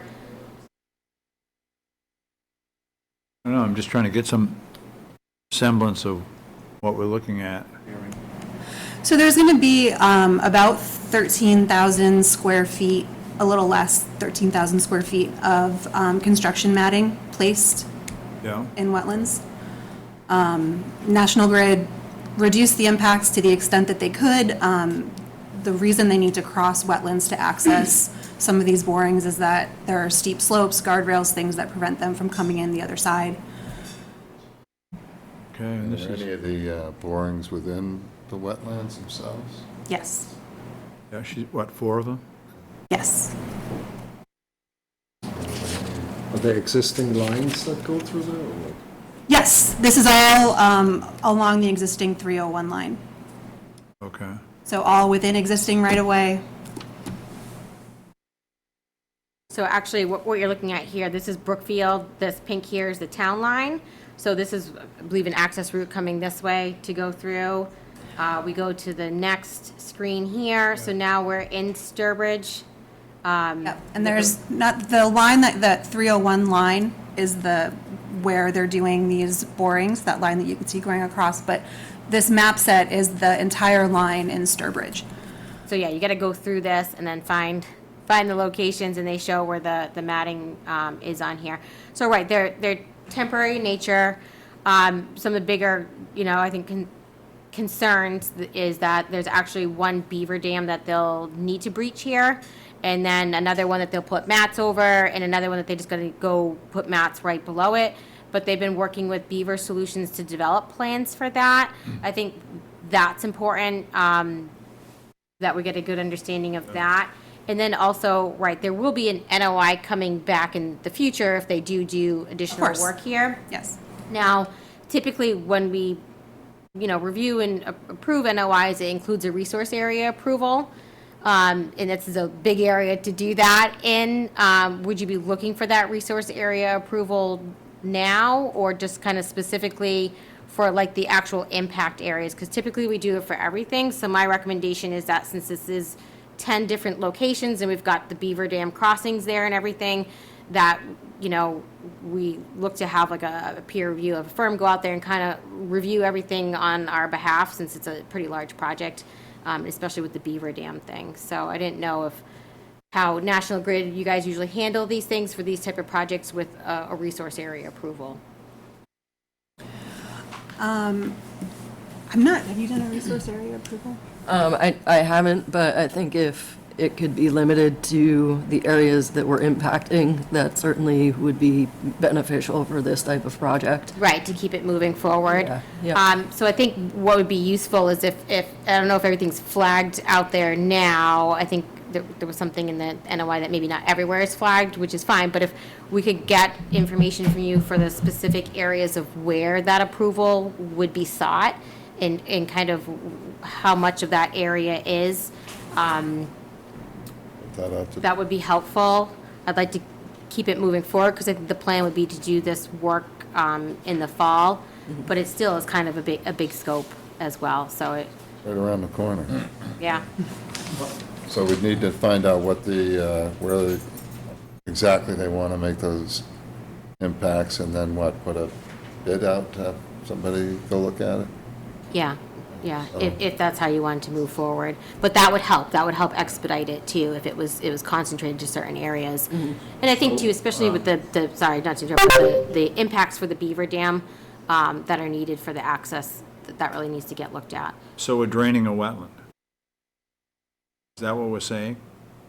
You're asking We're me? using a beaver dam to drain an area. So at these locations, there are kind of historical access road beds that exist within the right-of-way, but because the beavers have built their dams in these locations, the water levels have risen, and now those access roads are submerged underwater. The last figure that shows So the what the beaver dam proposal for the bridge. is for this particular effort to have Beaver Solutions, I believe it's called an emergency permit, that they would file with the Department of Health, as well as you, to lower the water level, just for this instance, for a very limited period of time for the equipment to get in here, collect the borings, and then everything would be restored. If you were going through a wetland and there were no beaver dam, how would you work in that area? Typically, wetlands are crossed with construction matting. They come in and they just place the matting So right you in couldn't front of just the do that equipment. to the existing? That's what they're planning. However, the water levels are pretty substantial in these locations, so if they place the mats, they would just be submerged in the water. So they have to lower it Gonna breach enough it. to make it stable. So I think there's multiple beaver dams, but there's only one breach proposed. I think that's what I read in Well, here. how much area will that drain? Here, I don't have the area that it drains, but they can show them where we're gonna reach the dam. Right, and that might be something that if we have a peer reviewer, they can help kind of Yeah. figure that out and get a better understanding and get that. Well, they're looking for that. Where this crosses Podunk as a relation to that project that was out there. Yeah. Are they close to each other? Or, Oh, I can't do the thing. This spans from no, I know. the Mass Pike and Charlton, all the way over to Brookfield. So, it's not like immediately adjacent to it. I think Okay. that area of work is to the north of where this Okay. line goes I just through. wanted to make sure we Yeah. weren't blurring the lines between those two things. Because Yeah. this seems like there might be some benefit to the town of Sturbridge, where that other one has zero benefit to the town of Sturbridge, as I can see, so. These are different lines, right? Yeah, different lines. So that just wanted to make sure, Karsten. Yeah, yeah. So, right, there's, Right. yeah, a couple different beaver dams, but I think, right, if we can solidify kind of where I'm all for that. we need that resource area approval, we get that in, get that out, someone who has some experience with, working on these type of projects and with beaver dams would be useful, to kind of help us understand what those potential impacts are, and if this is the best plan, or any alternatives that might be an option, if you want to do that, and then we can kind of keep it moving forward, so. So are they in concurrence on getting a consultant? Have you talked to them about that? No, I have not. I put it in the detailed agenda, I thought she but, concurred. I think she concurred. okay. Do you concur? You're gonna provide us with the locations, We will, yes. Yes. and then, and you felt that was a reasonable request for this project, right? That's what I thought I heard. Yes, I think you just need to vote that you want that additional information Yeah. as the peer review, and then we'll do a continuation. And we want that by All right. next meeting? So we're essentially taking several step process. Next meeting, we'll get the locations, then we'll ask for a peer review. No, they're gonna get the locations here. So, Yeah. Then we we can we procedurally ask for a peer review before we have the locations? Well, hopefully we can get that information fairly soon, and then I can get requests out with that. And then we can start that process, so hopefully, right, we can bring it back to the next Long as meeting it's for proper. you, and we can, When is this work supposed to be done? In the fall, so, October, November. We're in the fall now. I know. no, we're not. Right, not Not yet, quite. not yet. Summer away. I'm happy about it. All right, so, continuation? Well, Well, before we, Go ahead. I'd like to make a motion about the peer review. Before we do that, if it's okay. Yeah, we're to that point. Let's ask that question. I agree with There you. we go. That's Yes. what I see. Anybody in the audience like to speak on this? Okay, go ahead, Eric. Yeah, go ahead. With regards to the project, the National Grid Row 301 line, I'd like to make a motion to request a peer review of this project pursuant to the National Grid providing us the locations for where these borings are going to happen. I can second that motion. Any discussion? All in favor? Eric Gaspar in favor? Ed Winglass in favor? Austin Stuber in favor? Ed Goodwin in favor. So just for those in the audience that might have been here that were butters, this information is available on the town's website, so if you wanted to kind of look at these figures where they might be in relation to your properties, or I can give you my card, and if you want to call, I can kind of navigate you through them to help you kind of understand and go over the project a little bit for you.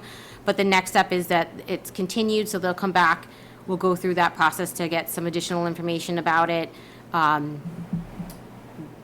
Yeah, so there'll be, the next public hearing will be that September 14th date if you want to come back, or we have the option to join virtually as well. But, right, please feel free to reach out if you have any questions, and it can kind of give you a little more detail so you understand it beyond what just happened here if you need that. Right? With regards to the project for National Grid Row 301 line, I'd like to make a motion to continue the public hearing until September 14th. Second the motion. Any discussion? All in favor? Eric Gaspar in favor? Ed Winglass in favor? Austin Stuber in favor? And Ed Goodwin in favor. Thank you very much. Thank you.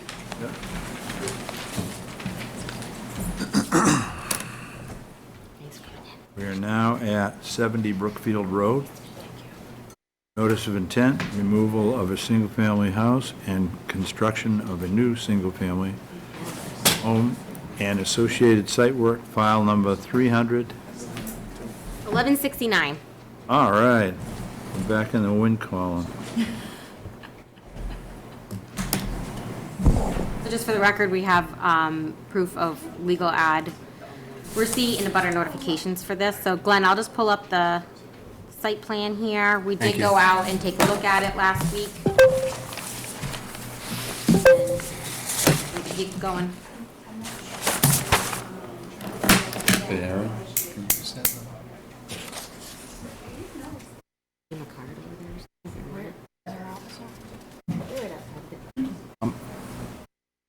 Go ahead. Yes, thank you very much, Chairman. So, Mr. Ryan Stanley, he's a town resident. I met with his father this morning. They couldn't be here. Ryan's working security for the state police up at the Springsteen concert. Security, state police security. Anyways, he can't be here, but this is the family's home. It was you can see underneath it if we could, let me see. There's an existing home. This is the new home, but the existing does show up underneath it. If we have another plan that you could open, I know it's a little light. But we're taking down the existing home. It was a log cabin. It's old. It's having problems. So Mr. Ryan Stanley bought this off the parents, and he's going to build his own home up there on the hill. It's a take down the existing home and build a new home. We have added a Coltech unit to the rear to infiltrate. We did do testing over there, no water table identified. It's a Paxton-type soil. Mr. Zachary Gless, who's been in front of you before, he's on vacation. He takes more vacations than I do. I wish I got as many. So, but he, I'm kidding. That he did design this. We had Joe Levesque do the survey and then Zachary Gless do the engineering. So lastly, the home is there. There is some cut involving approximately 762 cubic yards so that he can overlook the family's original, these Shiner ponds that are down below. There's approximately a 20-plus foot drop from up here. It's all grass to get down to the ponds. In the back, there's another drop. In fact, we gave you an additional letter talking about the Coltech unit and the soils to show that we are up on a knob on Paxton soil. It's a ground moraine. And in that ground moraine, we wouldn't expect to see any water table. In fact, they've never had any in the cellar of the existing home, just making a case that there's no water within 2 feet of the bottom of the Coltech. We did dig down 5+ feet and identified the soils in there, and that it is not a impermeable barrier. There's no water table, no redox features, and which would identify high water table, but you wouldn't expect it, because if I can show you with hand, this is the top of the hill and it drops off, and so we normally don't expect water table to come up that high. The wetland is in the back, but there's a steeper grade here we're not touching, and there's a more gentle grade, and it comes down. And in the end, we just produced this letter talking about the drop. It's 28 feet down to the wetland in this direction, and it's 14 feet drop from up here to that wetland. It's about a 1-to-1 slope. So that's just point about re-infiltrating groundwater. The house is smaller. We're getting rid of some of the asphalt that used to cut in front of the old house. Now you can just barely see the line. So we're removing that. There's going to be a saw cut. This is going to be, that's the garage. This is the house that extends in this direction with a walkout so they can view this area down here. Again, that walkout would involve that 762 cubic yards of removal. There was some question about leaving the soil on the site, and I said there's no place for it, so it is all going. There's no stockpiling of material. And the entire site is circled with silt fence and wattles, S&M Farm at the road. There'll be a tracking pad. That's details on the plan also. And there's also infiltration on the sides of the driveway. We have trenches on both sides of the driveway to infiltrate this small piece, this piece of asphalt. I believe I did read the detailed agenda, and again, Ms. Gendreau talks about the reduction in asphalt on the site. And I bet basically that's the project. We're using the existing driveway to get there. All material obviously will be, not obvious to everyone, but will be removed, hauled out, and we'll just start with a new foundation and a new structure at the same location, as I said earlier. Becky? Okay, thanks, Glenn. Thank you. Just, yeah, one of the things that we noted out there is a lot of old oil tanks and things like that. That's part of the debris that'll be removed out of there. All of it. Perfect. So, right, we did the site visit out there. Overall, didn't have any significant concerns. A few questions about that. You did confirm the rest of that asphalt driveway is going to come out and just seed lawn. Is that the, okay. It does have, I talked to Board of Health, it does have existing sewer that goes through an easement on another property there. It does have access to town water, however, it would require some additional easements and getting through this property. So they're going to allow them, they gave them a variance to drill a well on the property. I think we were wondering about that out there. It actually is in the plan. I just couldn't see it because it was like in that light red writing, and then I highlighted it. So they will be putting a well out there. So overall, you know, it's a raise and rebuild. They're mostly staying within the footprint. I don't see any significant concerns. I included some recommendations for conditions in there. I would just recommend, since we're on the top of that slope there, a lot of, you know, when we have those construction entrance kind of driveways that lead towards resource area, they should be closing those at the end of their workday, especially when, you know, obviously storms are planned or coming in to prevent, especially because that's an existing paved, it would just run right down that into that wetland down there, so. In just one other point, because we like to make sure all measures are covered. We did put a slurry pit in there, so when we drill that well, we will catch the slurry coming out of the well, which is another, and I apologize, and I thank you, Rebecca, but just to get into the square footage in my project description, the existing house was 2,780 square feet, and the new structure will be, proposed structure is 2,340, so it is a reduction in even house area, and I did mention it, but I didn't give you the numbers. In the asphalt decrease is actually 2,841 decrease in impervious with the asphalt. It's in the first paragraph to the project description. Thank you for your time on that one. That's a cool piece of property. It is, isn't it? Yeah. Nice to get Yeah, it it's how it fixed knobs up like that. So it sits up on the top of the hill there.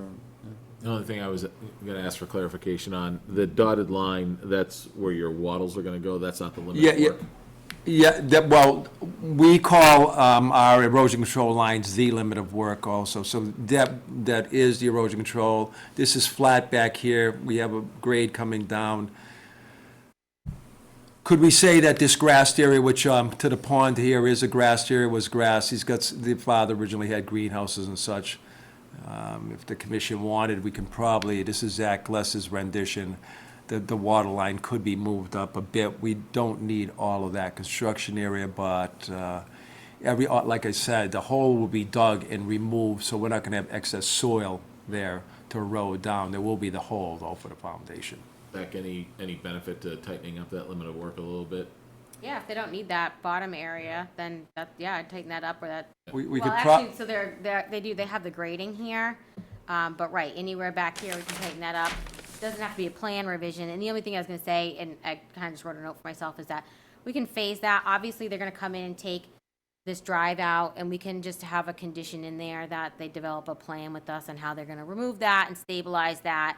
I don't know if that's, probably be advisable as the initial part of the project when they're demoing everything else. Take that out, and as they kind of move back out of that, seed and stabilize, and we can see what may be needed where for additional, erosion control measures if needed. So we can condition that. We never found where that pops out. Oh, this Yeah. one? Yeah. I think it goes into the neighboring property. I think they were all family or. They were all, Yeah. it was all family. We came in the other winding, yeah. That's grown, if I could, through the chairman, that's grown over, and it's very, it's a narrow area. Over kind of already. The plan, if I could, the plan is 1 inch is 40, so that drive is, it's 8 feet wide, and what we would do is just remove it, loom it, and seed it, so it's a very narrow, linear drive. In fact, most drives are 10 or 12, and that's 8. How close to the wetland is the cut? The closest point of the wetland to the cut, we see it here on the plan, and it would be, let's see, what's this buffer cutting through here? It's 100, over 100 feet. The cut, right below the grass, where it says grassed area, I'm coming with this marker, that grassed area, right directly below it, there's a black line. It's hard to see in this one, right there, that's the 100-foot buffer. So, the cut, there, those light, I'm gonna tell them to stop using this red, because it doesn't come the out red's as hard good. to I'm see. serious about that. This is a few plans, but here's the limit of the cut. That's why he's so far down with this, now that I can see it. But he is over 100 feet away at that point, with any work, this stuff. And that red dot just signifies going over to this note, the cubic yardage of the removal, 762, which is, again, light. If you're looking at the plan, it's fine. On the screen, it's tough. Carson?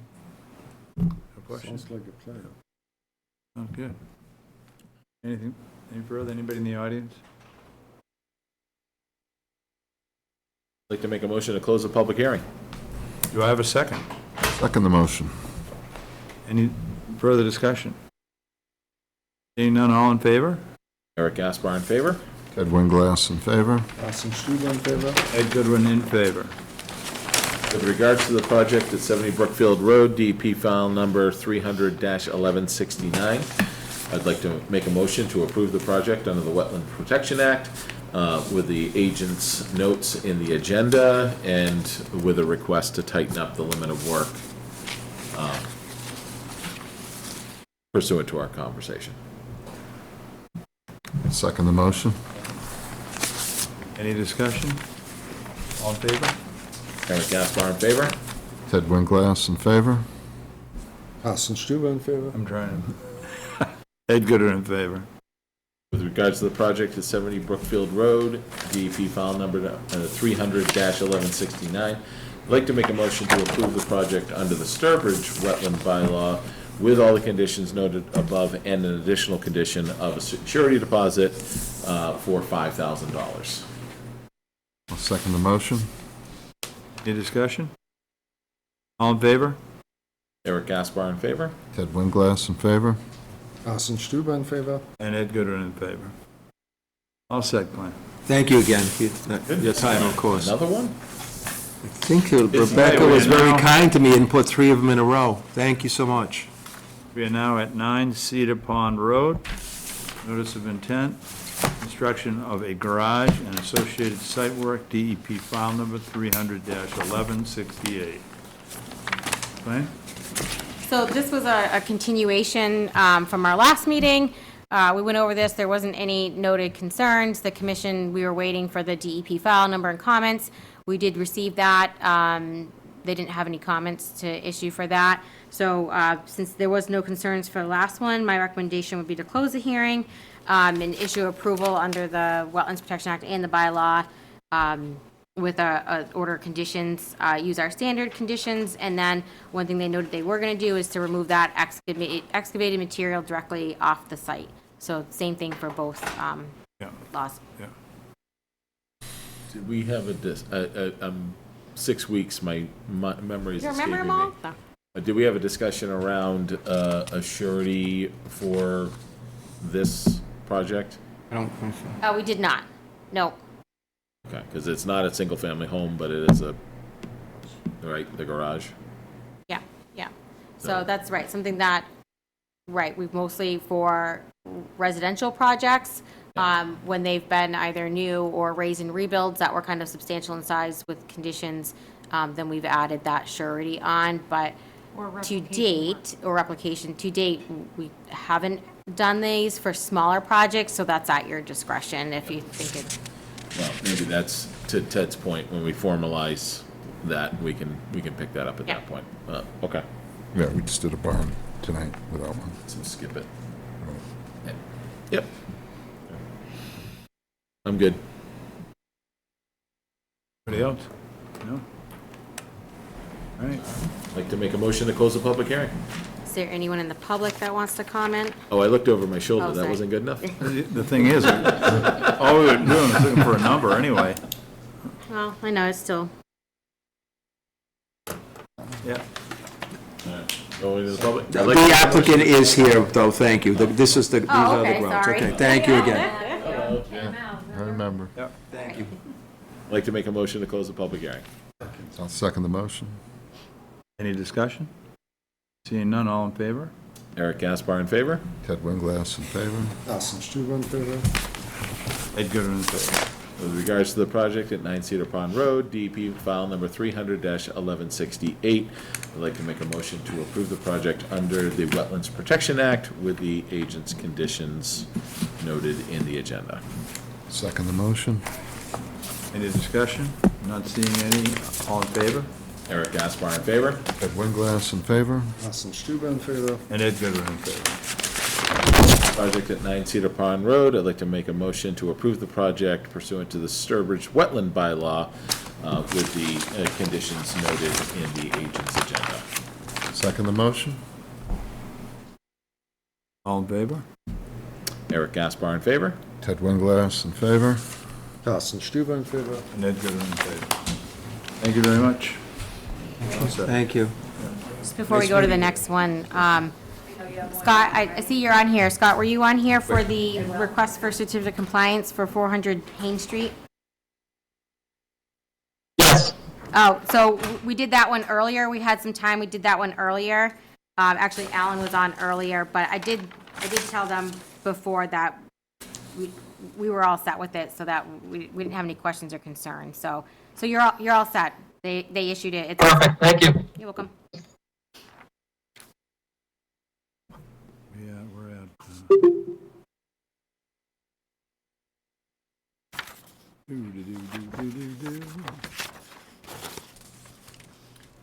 So next is a continuation. It's for 263 New Boston Boston, yeah. Road. Yep, a continued notice of intent, construction of a single-family house.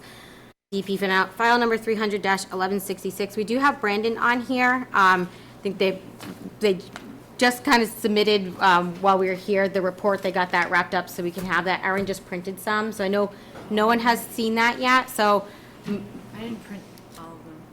He said well, in the email, he said he talked to, and I was gonna get a continuation. oh, okay, all right. So you had a conversation earlier. But You that, just that it talking, would be did you make a- coming Did you in, make an announcement that we're opening that, 263? Yes, that was me Okay, opening it, okay. sorry. All right. So I guess my recommendation, right, if, We need time. yeah, we need time to look at this and go through everything. Brandon is on here if the commission wants him to just give an overview of their findings. But I recommend we continue to the next hearing. And if the board, wants to go out and do a site visit, take a look at it, that might be advisable. It does need to be staked still. I think yeah, I know you're working on it. I know you asked him, I saw that email. We just need to make sure we get that kind of staked so we can look at it. And then I know, after we go through the report, you have some comments about the bylaw regulations with the hardship. What was said before was it could. So if there's something that you feel strongly about that you want to petition to the commission, they didn't say it did, then I think that, after you go through the report, it includes something that we can have for the next meeting to talk about. I think that'd be the best way, and not kind of a back and forth discussion when we know we're continuing, and we'll get the information all together. Does that sound good? Okay. Well, what I'd like to do is just hear from Brandon, Okay. and then continue the meeting so that we can take that site visit. And, yeah, go over When the it's whole staked. report. Yeah, when it's staked. I know you're going to hear from your peer reviewer, the couple of things that you did want. The staking was sent to the engineer directly after the last meeting, and apparently he got crossed on something about 25 and 50, didn't get the stake. He has it now. He knows, Mr. LeBlanc is here, that we need that thing staked, I would think at least 5-6 days before the next meeting. I know that's a short term for the surveyor, but we need it staked. And Mr. LeBlanc has looked at getting the Perk and Deep done also. And that would be through, potentially, through the Parkland roadway, so we can get directly in there, and we've talked to the Yeah. town. And so we're working on those things, and we have to satisfy rare species program, just about some mesh, not using it on the site, making sure that the mesh that he's using on the slope is not that mesh, Yeah, poly mesh. Natural Heritage had a couple questions about that. Blasting maybe and mesh. If there was any blasting, things like that. So those are things Yeah, that they- you'd have to satisfy kind of separately. I think they were okay under the estimated habitat. Yes. That's where our jurisdiction is. So that's fine. I think when we talked about staking the site, we agreed about flagging, right? You had It's asked gonna be a about- flagging along the limit of Perfect. work, yep. Okay. All right. And we can let's talk offline a little bit about that perk test and access. Yes. Only thing is that Plimpton property does have a conservation restriction on it, so we'll have to just kind of see where you're coming in, how much area you might need to disturb, and make sure we get all the correct approvals through Concom and OPAM. Yes. You know what I mean? So, Yes. yeah. All right, you guys are taking Yeah. too much time. Okay. Thank you. Brandon, Come on. Let's move this meeting along. Thank you. Brandon, you want to give us an update? Mr. Chairman, Brandon Pfaff, Ecosystem Solutions. Good evening to you. I want to start by thanking you by having time certains on your agenda. It makes use of everyone's time very much more efficient, so thank you for doing that. In order to give you an update, I think that the best thing I can do, if you allow it, is to share my screen. I can show you a screenshot of some mapping that I created to help guide the discussion. I'm making you the presenter right now. Okay, thank you. Okay. She'll see it. What to do? Okay. Share my screen. Which one? How does this work? Sorry, I've never used GoTo before. That's all right. So, there is like a little button on the Oh, bottom. I found it. You found it? I found it. Yep. Here we go. So, what I did is I geo-referenced the site plan on a program called ArcGIS and overlaid it over, in this one, it's the 2021 aerial photo. And I'm going to show some other background images as well to help you get an idea of what may or may not be going on here and what I'm recommending. The bottom line is that we went to the site week before last, and first thing we do, obviously, is to review the wetland boundaries and resource area types to make sure that we agree with everything. And common to find areas of disagreement. In this case, it was absolutely true. And two major areas of potential disagreement. Right, interesting. So as I do this. New Boston Road here on the right. Here's the proposed driveway with all the grading on either side. The pink lines here are the wetland boundaries, and here as well. You can see the little wetland symbols in there. Everybody see that okay? Yep. Okay. What we found was a small valley or saddle between the B series wetland and the A series wetland. And that area is shaded in yellow here. And it's by far from being, absolutely perfect from where we think it is. But we believe that there's a connection between the two wetland areas. This area down here is quite flat.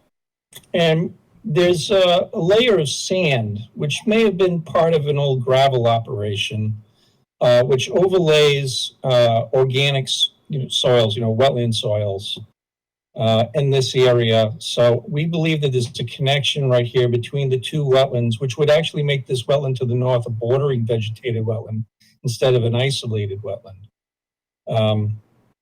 We put up some flags in the field. It's outlined in our report as to what we think the exact connection may be, which means that if accepted by the applicant, then this would end up being a BVW crossing instead of just a buffer zone project.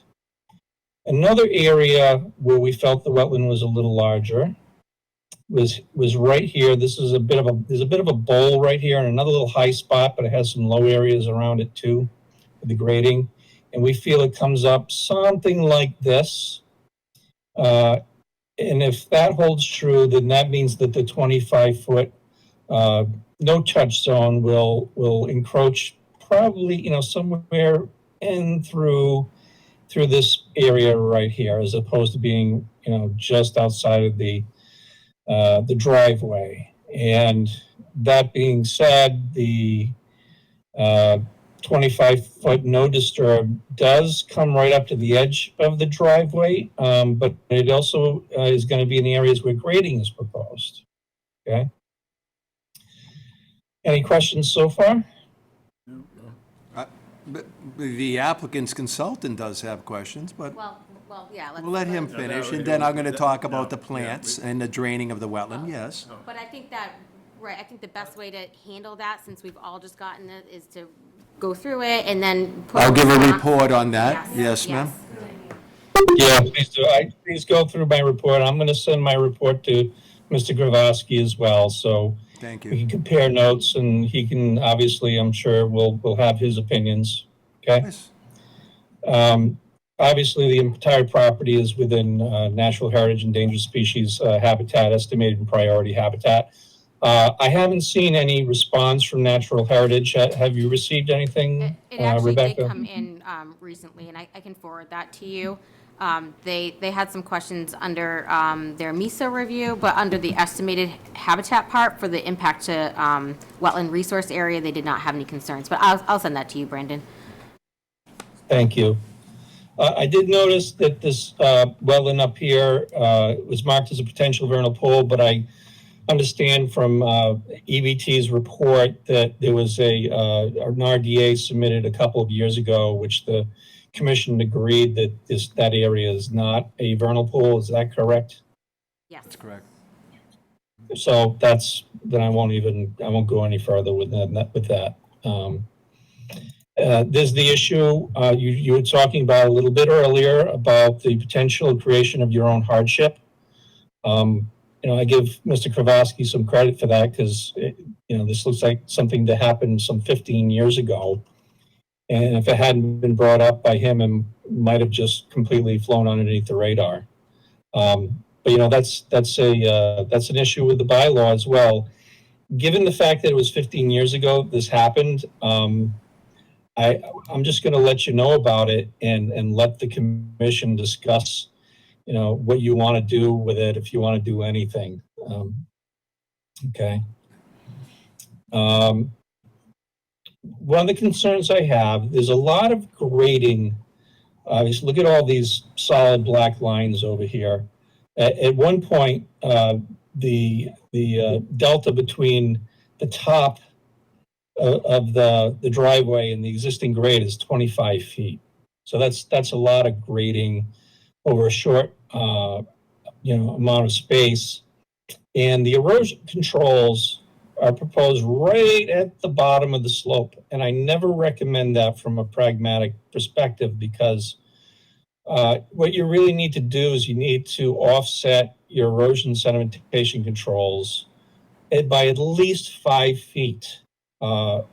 Because if you have a big storm and you have erosion down the hill, you need to have an area where the sediment can bottom out and slow down. If you put it right at the bottom of the slope, it's going to get overwhelmed very quickly. All right, so I recommend making that a little bit wider, which means that your limit of work might extend a little bit further into the 25-foot no disturb zone. But I think from a pragmatic point, that's what you need to do. Otherwise, you're going to end up almost guaranteed, if you get a big storm like we've been getting this summer, you're going to have silt go over that silt fence. And that'll be a worse situation. Okay. Right. Okay. So if this ends up being accepted, which I recommend that it does as a wetland area, you're talking about a crossing, which means that I would recommend a culvert, so make sure that you have a hydraulic connection between the two wetlands, and also potentially to act as a kind of a conduit for small wildlife to get through. Okay. Also on the erosion controls, straw wattles are proposed along with silt fence, which I think is a good combination. I don't know how what your ideas about the wattles are, but I'm not a fan of the vinyl mesh wattles, at least the kind that don't expand. And the reason why is because snakes tend to get stuck in them, because the mesh has a certain diameter. Snakes have a certain diameter. And they're smaller at the head than they are in the middle, right? So what they end up doing is they go through them, and then in the middle they get stuck. The problem is that snakes have keels, and when they go in there, it acts like to lock them in so they can't back out. And once that happens, it's game over. So I always recommend wattles with 100% biodegradable mesh, just as a suggestion. Okay. Not to mention that the vinyl is a lot better than, say, cotton or burlap for the environment. Okay, that's the majority of the comments at the moment. I don't know if the applicant's EBT would like to meet me in the field or not to discuss the changes to the potential changes to the wetland line. I think there might have to be a amendment to the contract on this, because we did the contract for one field visit, but I think that's something we can discuss in the future. That's all for now. Does anybody on the board have any questions for him? I mean, where am I going to sink in this when we go back out? Right? Looking forward to the visit. I'm that's all really I can looking say. forward to going up to my neck. But no. Thank you, Brandon. That was very thorough. Good, I appreciate thank it. you. Appreciate it. sir. Thank you. Briefly, please. We explain in the 35-foot cut that occurred when this was a gravel pit has drained this wetland. The water table has been pulled away, and when we'll do BBW data forms right across that saddle, we agree that it's an organic material, but the majority of the plants in here, upwards of 80%, are upland species. It's white pine, so we're gonna go into that, but there's more to it than that. We will agree to a site inspection with Brandon. We will perform BBW data forms in that area. We looked at that area hard, and we understand the soils that are there, but because of the draining, and it's been so long, since the 60s, that it is growing upland plants, and the law is, at the point where it's over 50% upland plants. and I'll just make that case, and I've made it before in Holden and other places. It's a very uncommon area because of the drained nature of this red maple swamp. So that's one point. Yes, please, I would recommend that we will meet Brandon out there. 3, we're not gonna have any poly mesh because rare species did say no He said poly. The applicant will have to pay for his visit. I understand. Okay, all right. I don't have to look at the applicant to make sure that we're gonna end up having Mr. Fanoff up there and do the 50% of plant species. It's easy to spend his money because I don't have to look at him. When you're out here to clearly look at plant species, and the law is that if you have 50% upland plants, then you don't have a wetland. You have to have both plants and soils. Do we wanna look at That's the all. same- We won't say much more. Yeah, so We're not going back out there until it's staked. That's correct. That's correct. You didn't stake it. I will We need to I will stake. get a proposal from Brandon to do one site visit. Yes, and ma'am. Do you think, I'm not sure, I'd like to make it so that way if he needed to write anything, that I'll work with Brandon on that and get something Yes, over to yes, make sure we ma'am. cover that. Yes. And that they can coordinate that. You will let us know when it's staked, that we can go out there and, At our next site walk. we'll Well, go there. and that was what I was just And gonna another say. sidewalk. You said about 5 days prior to the next At meeting. a Our- minimum. Well, September we 6th. have about 10 days, right? Or nine or 10 days is the. Before, Wednesday For our next. what is the date of the next Oh, meeting? so 13 days. 2 weeks normally, correct? all right, site 8 visit. days. Excuse me? Becky, when is our next site Site visit? visit is September 6th, the meeting is September September 14th. 6th. September Okay. 6th. That's the Eric test. We're gonna give it the Well, Eric test. I mean, if you really want to know what is important about that day, that's my 50th birthday, so I expect a cake and a hat. Glenn. You youngster. We're gonna sink you in I'm the serious, wetlands compared to bowl. me. I'm gonna sink down. You guys are gonna Okay. put a wick on my head and light it. I'm gonna ask for continuation. I will, we ask for a continuance, please? Yep. Yes, yes, sir. I'd And like to we make a appreciate, And that way you looking guys at the can report. talk to, now that the report's in, and With regards to DEP file number 300-1166, that we issue a continuance until September 14th. Second motion. 14th, thank you. All in favor? Eric Gaspar in favor? Ed Winglass in favor. Ed Gooden in favor. Thank you for your time again. You know what? thank you, Appreciate it. Brandon. I'm just trying I'll to reach keep out things on tomorrow. a continuum, Thank you you for know? doing Yes, that, appreciate and it a lot. I swallowed my tooth, so it looks a little funny here. I'm going to Tennessee for a couple Sorry. months until I get it fixed. Up in the mountains, Last one. eating calamari. Lost it, couldn't find it the next day either. No, we haven't got it. Who's gonna give it? You are. I'm sorry, please control. How you doing? Thank you. Alright, and here we go to. We got a file on this one? Are we back on Yeah, track? Yeah, the other we're one's back on, continued, so- 212, 216, and 226 Charlton Road. Postpone. Notice of NOI developed of a commercial site, DEP file number 300. We have a number. No, DEP still has not issued a file number for this project, You're winning. and they Or I think also, we're tied, right? Yeah. yeah, they still don't want to open their public hearing, so they're asking it to be postponed to September 14th. From what I Oh, I've this heard- is not, Right, we haven't even opened it. It's never been opened. They've asked for it to be postponed since the beginning.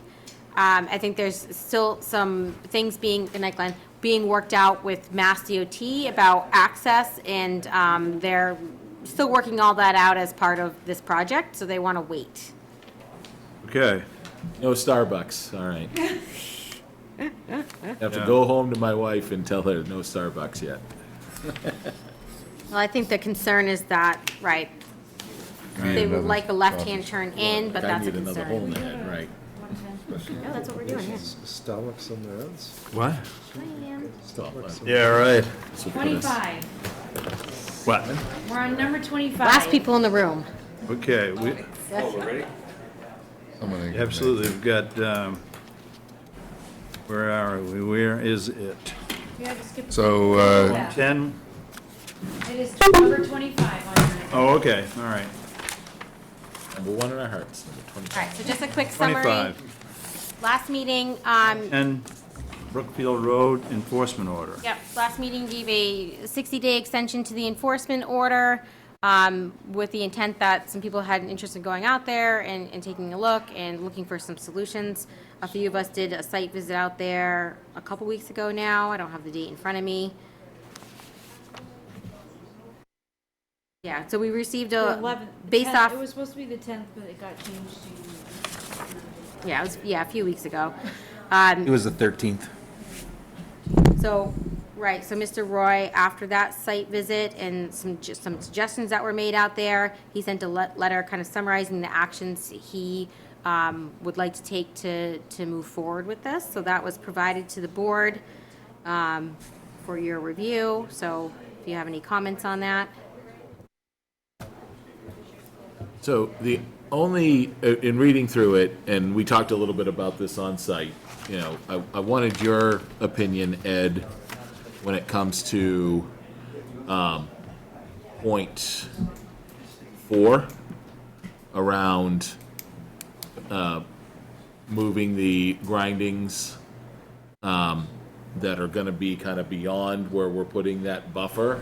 I know that you had some concerns around moving the grindings at all, and I didn't know if we wanted to leave it in place so it doesn't create additional disturbance and additional problems into the wetland down there, or if the desire was to actually have them removed to the other side of where the boundary is going to be put.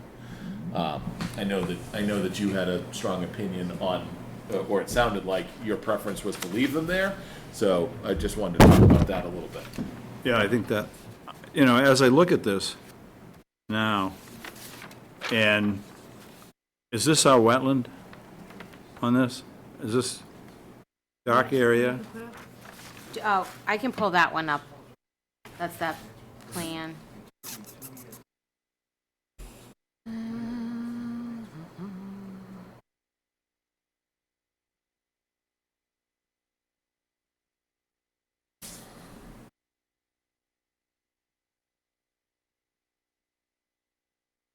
Which one? Edited. Right, that's this plan that Mark Farrell submitted. Yeah.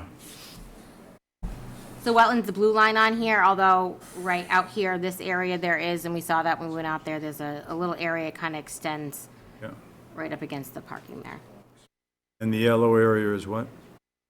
The yellow here is the difference between what was shown on the original Joe Levesque plan, from where the limits of like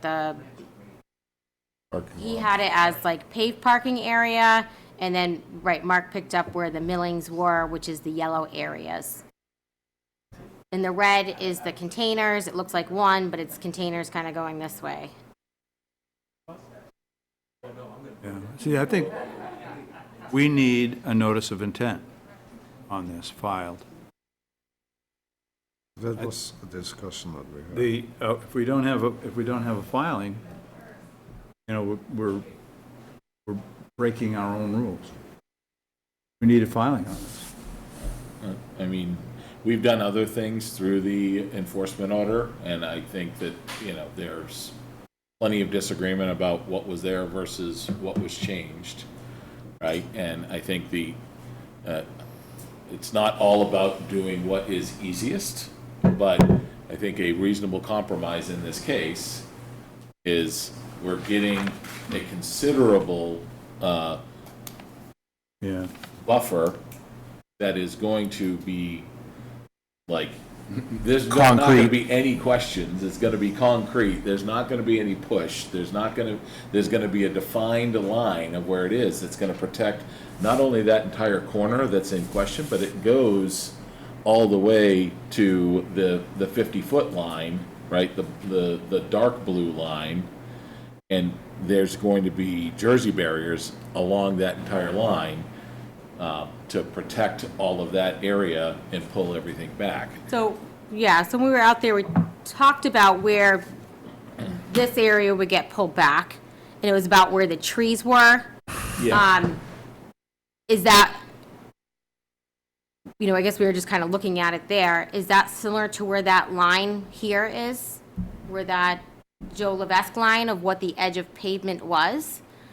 Because if that is, then it would be pulling it back to where that limit of that what he was calling pavement, whether it's pavement and millings combined, was before, which would get rid of this whole area that's really the big area of Josh, concern, right? Do you know where that tree, remember that tree we were talking about on site? About where it curves there, I think. Where's that tree on this? This is a tree Well, line. it was my understanding that when we were doing our site walk, it was my understanding that tree's right about here. Yeah, so, right, so that was. Actually, I think that there's, was I where think it's we- shown on here, but anyways, it was my understanding when we were doing the site walk that we were gonna follow the existing,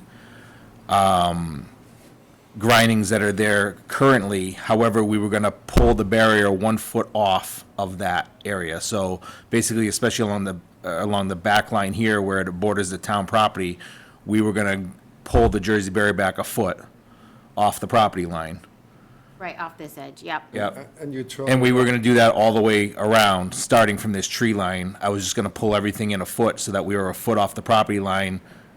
And we came up with that based on the town's bylaw and regarding to fencing, basically. The 1 foot there. 1 foot. Correct. But Well, I you guess- turn the things, right? In right, And we turning also these- discussed taking the containers, we're gonna take the containers and rotate them 90 degrees, so that the doors are facing the building.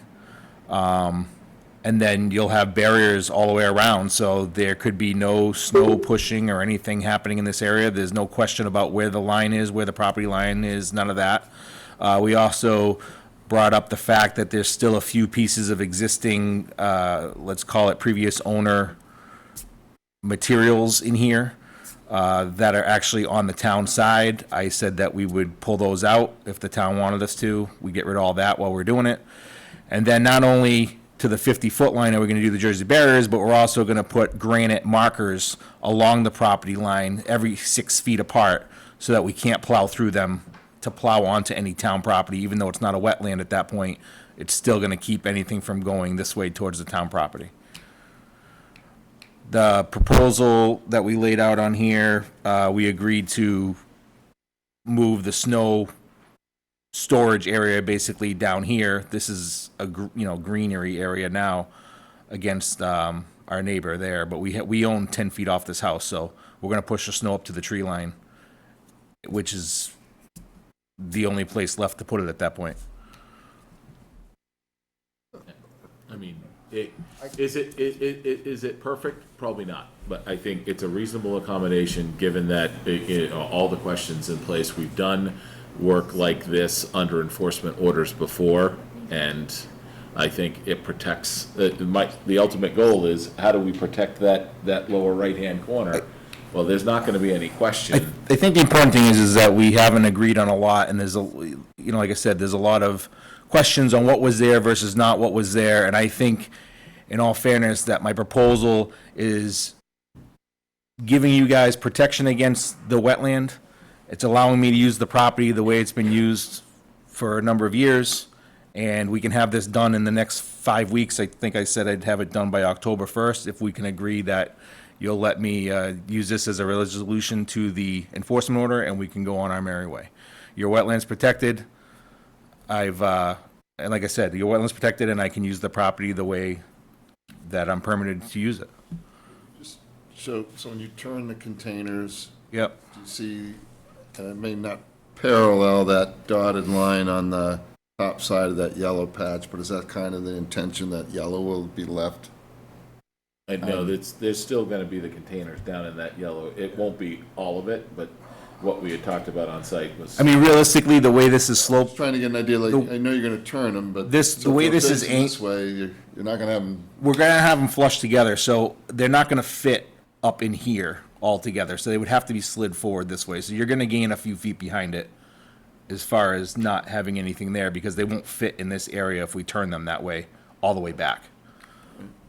So where are they then in the end?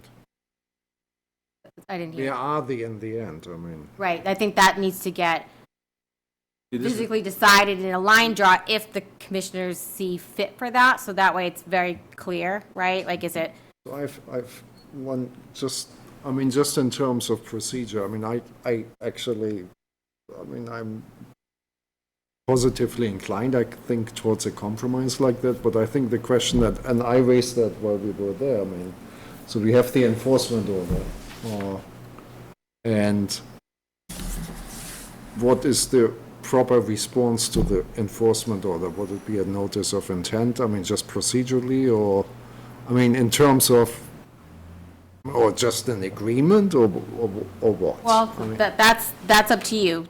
There was I mean, enforcement can we order. just, is it just up to us, or do we have to have something more officially, something? I mean, Yeah, so one of the way it was written was that since it was stated that there would not be a notice of intent flag for anything here, was that the areas had to be restored to what the conditions were prior, remove the millings in the yellow areas because they weren't shown as like a pavement before, and any other materials that were deposited back there, and that the person, the property owner after that, could file a notice of intent for work in those areas that would be subject to review.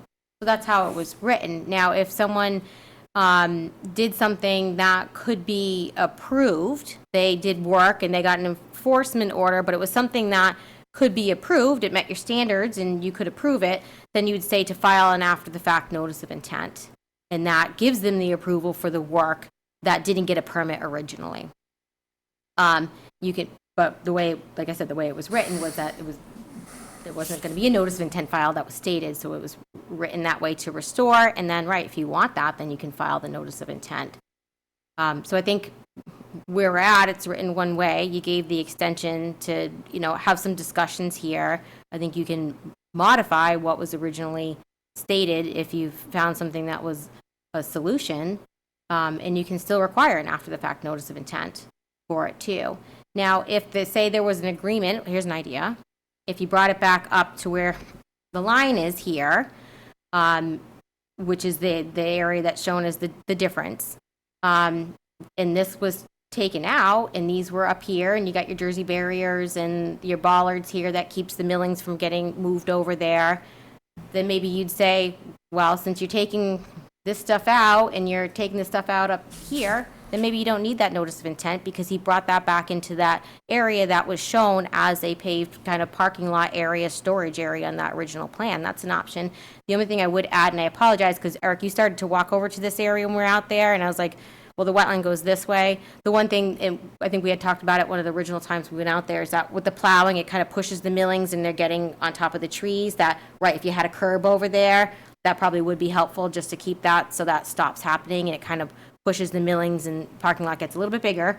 And it kind of covers those trees over there. That might be just advisable to add in there. But if you can't put a lot of units back here anyways because it curves and you pull it back closer to here, and you got the protection on the side here, then maybe that's a good compromise. And then he's got the containers up here, and right now, right, they're being used for storage for his business, but that sounds like it might be temporary. They're units that go out, then maybe that's fine.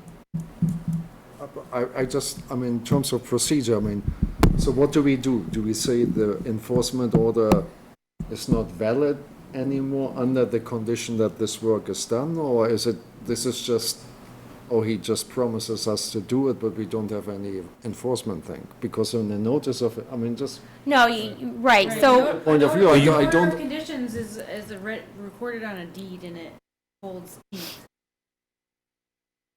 That's So- why I feel that an order of condition is Something has to be, I mean, you Yes, have so- something where yeah. we kind of have a contract or something. And this is probably like your first one that we're kind of working through. We had the one earlier this evening with the plantings. So what happens is, right, we have a written agreement from the person, like the restoration plan we had, that's a written agreement to do that work. We would reply saying that these are our conditions, we approve that plan, implement that plan, do that work within a time frame or something of that nature. And then once he comes back and that's done, then we would release that enforcement order. So here, however you kind of move forward, once whatever is agreed to is done, it's implemented, then you can release that. If it's a after the fact notice of intent for it, once you get that, you issue the order, then it's released.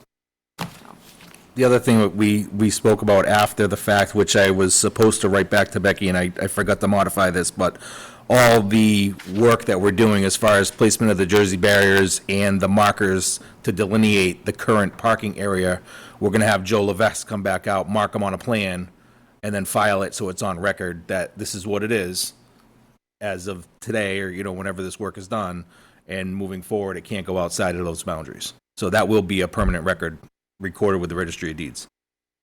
You could record the plan. Yeah. What'd you say? She asked how you record Can you the plan. somehow put in a picture where the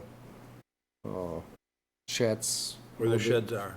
Will be in the end. When you turn them around, where will they be in the end? So, I mean, they're gonna be right in this area right here, because this is where they're gonna fit. That's as tight back as we could go to make them fit and keep them square. So you're gonna gain a few feet. I can't see the measurements on this offhand. You're not gonna gain back this whole area, but you are gonna gain back this piece back here. So, It will be at the so dotted over, line. And then over here, coming up the side, the Jersey barriers will be 1 foot off of this property line. So I don't know what the distance is here shaded in yellow, but you're gonna get 1 foot off the property line. Continue this fight, or we can protect the wetland, in my opinion. I look at it like this, I don't know who pushed the millings around before, it's just a lot like the project you just said earlier. Half those trees were cut down by the previous owner, the guy who bought the property. You've got a similar situation. You're coming back to basically meeting the things that we've asked you to do to clean it up. And if our compromise is we don't get all of that area back that we see as we'd like to have restored, I don't know that you've quote-unquote damaged it all. So I think the important I'm okay thing- with that, if we could just position that well and get that defined so we know, okay, that's it, and The other important thing is, which I've said since the beginning, is this property is in significantly better shape than it was before I got it. So we've done a lot of cleaning up, got rid of a lot of hazardous materials, a lot of things to clean it up. So whatever we end up with here, you're in a much better spot than it was a year ago.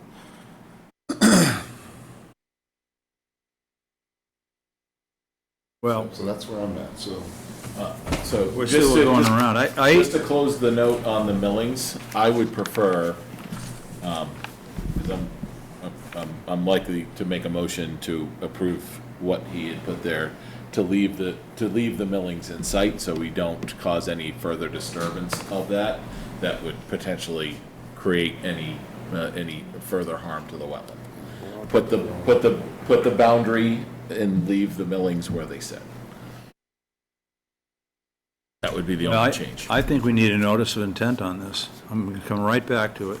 Guys, you're walking, you know, you got structures and you're putting them on the boundary line. You're putting them on, within 25 feet of the wetland. And we don't have a plan. If he comes back with a plan and says, what? It's not a structure, Actually, I'll go for court for that. It is. It is a structure. There's we no have a doubt about disagreement it. around No, actually, whether we it's a don't. We structure. don't. Because the Did you building read is. it? It's not Did you permanent. read it? No. Did you read it? In our wetland protection. I did not want to read it because it was not. Eric, I the did- building is for the Yeah. building Okay. inspector, only buildings are structures. That's not the way it's defined in our bylaw. Because if you put 5 tires there, that's a structure according to the definition of our bylaws. So I let's, go to court for that. I mean. Okay, well, I mean, again, where I'm going with all of this is, it's- we go to court, we're gonna lose this. No, I'm not wanting I to wanna go to. protect this. I'm not We going have, to we court. have a willingness to make this work. Eric, you've told me a lot of times that you want consistency. It's a Okay? structure. We need a notice of intent as to what is on this site. Everybody else gives us it. That's not accurate. We were just talking about these trees where we didn't force a notice of intent. we didn't. Just within this meeting, Yeah. right? So. DEP, when it's like restoration, if like you cut down vegetation and you do restoration like that with planting trees, they say to do that under an enforcement order. and not like a notice of intent, because you would not have permitted the tree removal. Yeah. So you're not gonna have him Okay. file for the We tree. gotta move it removal. along. But I guess I think what Ed's trying to say is if he filed the notice of intent with Said he that was on a gonna give plan, it to us. that maybe amenable to moving All right, we're forward with not that moving proposal. forward at all. I'm going to make a motion that we accept the proposal to satisfy the enforcement order with the change on bullet point number 4, on removing the millings on site. And we can either put this to bed tonight, or we can continue this fight. Give him a second. Can I ask a question? Sorry, I know you're thinking about it. The removal of the millings, we talked about there's millings on the conservation property as well. That they were plowed up on the hillside there. And Who plowed them? I think this past winter they got plowed. Yeah, they got plowed pushed. up there this Yeah. winter. So I think that, Which is why we propose to put the granite markers there, Just was, so that we can't it's push up okay there. to proceed the way Rejected here in the we middle of the don't motion. need a notice of intent, according to your reading of the. I'm saying you can do it as an after the fact because you'd be approving project and activities, or you can require it now. But do we have to have at one point a notice of intent? If you're approving work that required approval by you through a notice of intent, then you should. That's what the rules say. So I'm just, why can't we put this in a notice of intent? I don't understand that either. I mean. Because there's a disagreement of what was pre-existing and Having what's this not. fight into next year. No, I actually am, I'm Is- not wanting to, I mean, it's not a question of But that's what we're fighting. talking about here, I'm- Carson. That's what we're talking about. You The, know, the reason for we won't file a notice of intent is because we can't agree on what was there pre-existing. So how can I file a notice of intent to fix something that I'm saying is not something that we changed? So you gave me an enforcement order. So in good faith, I am saying to you, in response to your enforcement order, I'm going to give you protection against your wetland. If you don't want to take it, fine, let's continue and we'll just keep going where you want to go. And if it drags out for 10 years, that's what it's going to do. I just have a it's just a purely I get where procedural you're, question. I'm just trying to, I am fine with. move along with this. Well, I want, you made First it, off, I'll second the motion. okay, second So the now it's motion, up for discussion. discussion. So essentially, my only point to this is that, this could be considered the work that we've agreed to as what was changed or constructed by your business since you took it over. So this could be the solution to the notice of intent. This is what we've asked you to do. You've said you do it. File it, and it's over and done with. So we're giving you, I think this is the roadmap. If we can agree that this is the map, I think you get agreement that you're comfortable. I mean, Yeah, if four it's people at somehow, least are saying you're somehow. And I agree, because I feel like that I'm giving you something that you guys are looking for. I feel like it's not any admission of guilt that I changed anything there. I'm getting to use the property the way I want to use it, I don't know, and it's- that's it. We're trying to bridge the guilt. Yeah, good. If you tried to be that, you've heard me. I don't know whether you Something did that we stuff or can somebody enforce. else did stuff. And I took all the recommendations of the members that attended the site walk and of the agent. We had discussions, not discussions necessarily, but hey, this is what we'd like to see, whatever. I've put that on paper, and I don't understand why we can't just This is get what this I've been done. looking along since the first. Can we make this a condition for releasing of the enforcement order? And No, so that becomes something. You're talking about a notice of intent after the fact. No, I where mean, we have already agreed to the we can work. say we agree with that, and this is, if he does that work, then we release. Well, yeah, no, we're not releasing the enforcement order until the work is done. That would not happen. That is not at all what I If proposed. you guys agree to this, you can write a letter saying, we agree to this. And You we can say, check, "We agree and to you, it ch- with this and you check it condition." then, and Right, and then you come back for review and approval of it after it's completed. I would argue, I think the millings should come out by the wetland. It does slope down and they have toxins on them. I think that it would be beneficial in the long run to remove that out. And then there's a clear line of where millings are and millings aren't as parking lot in the future too.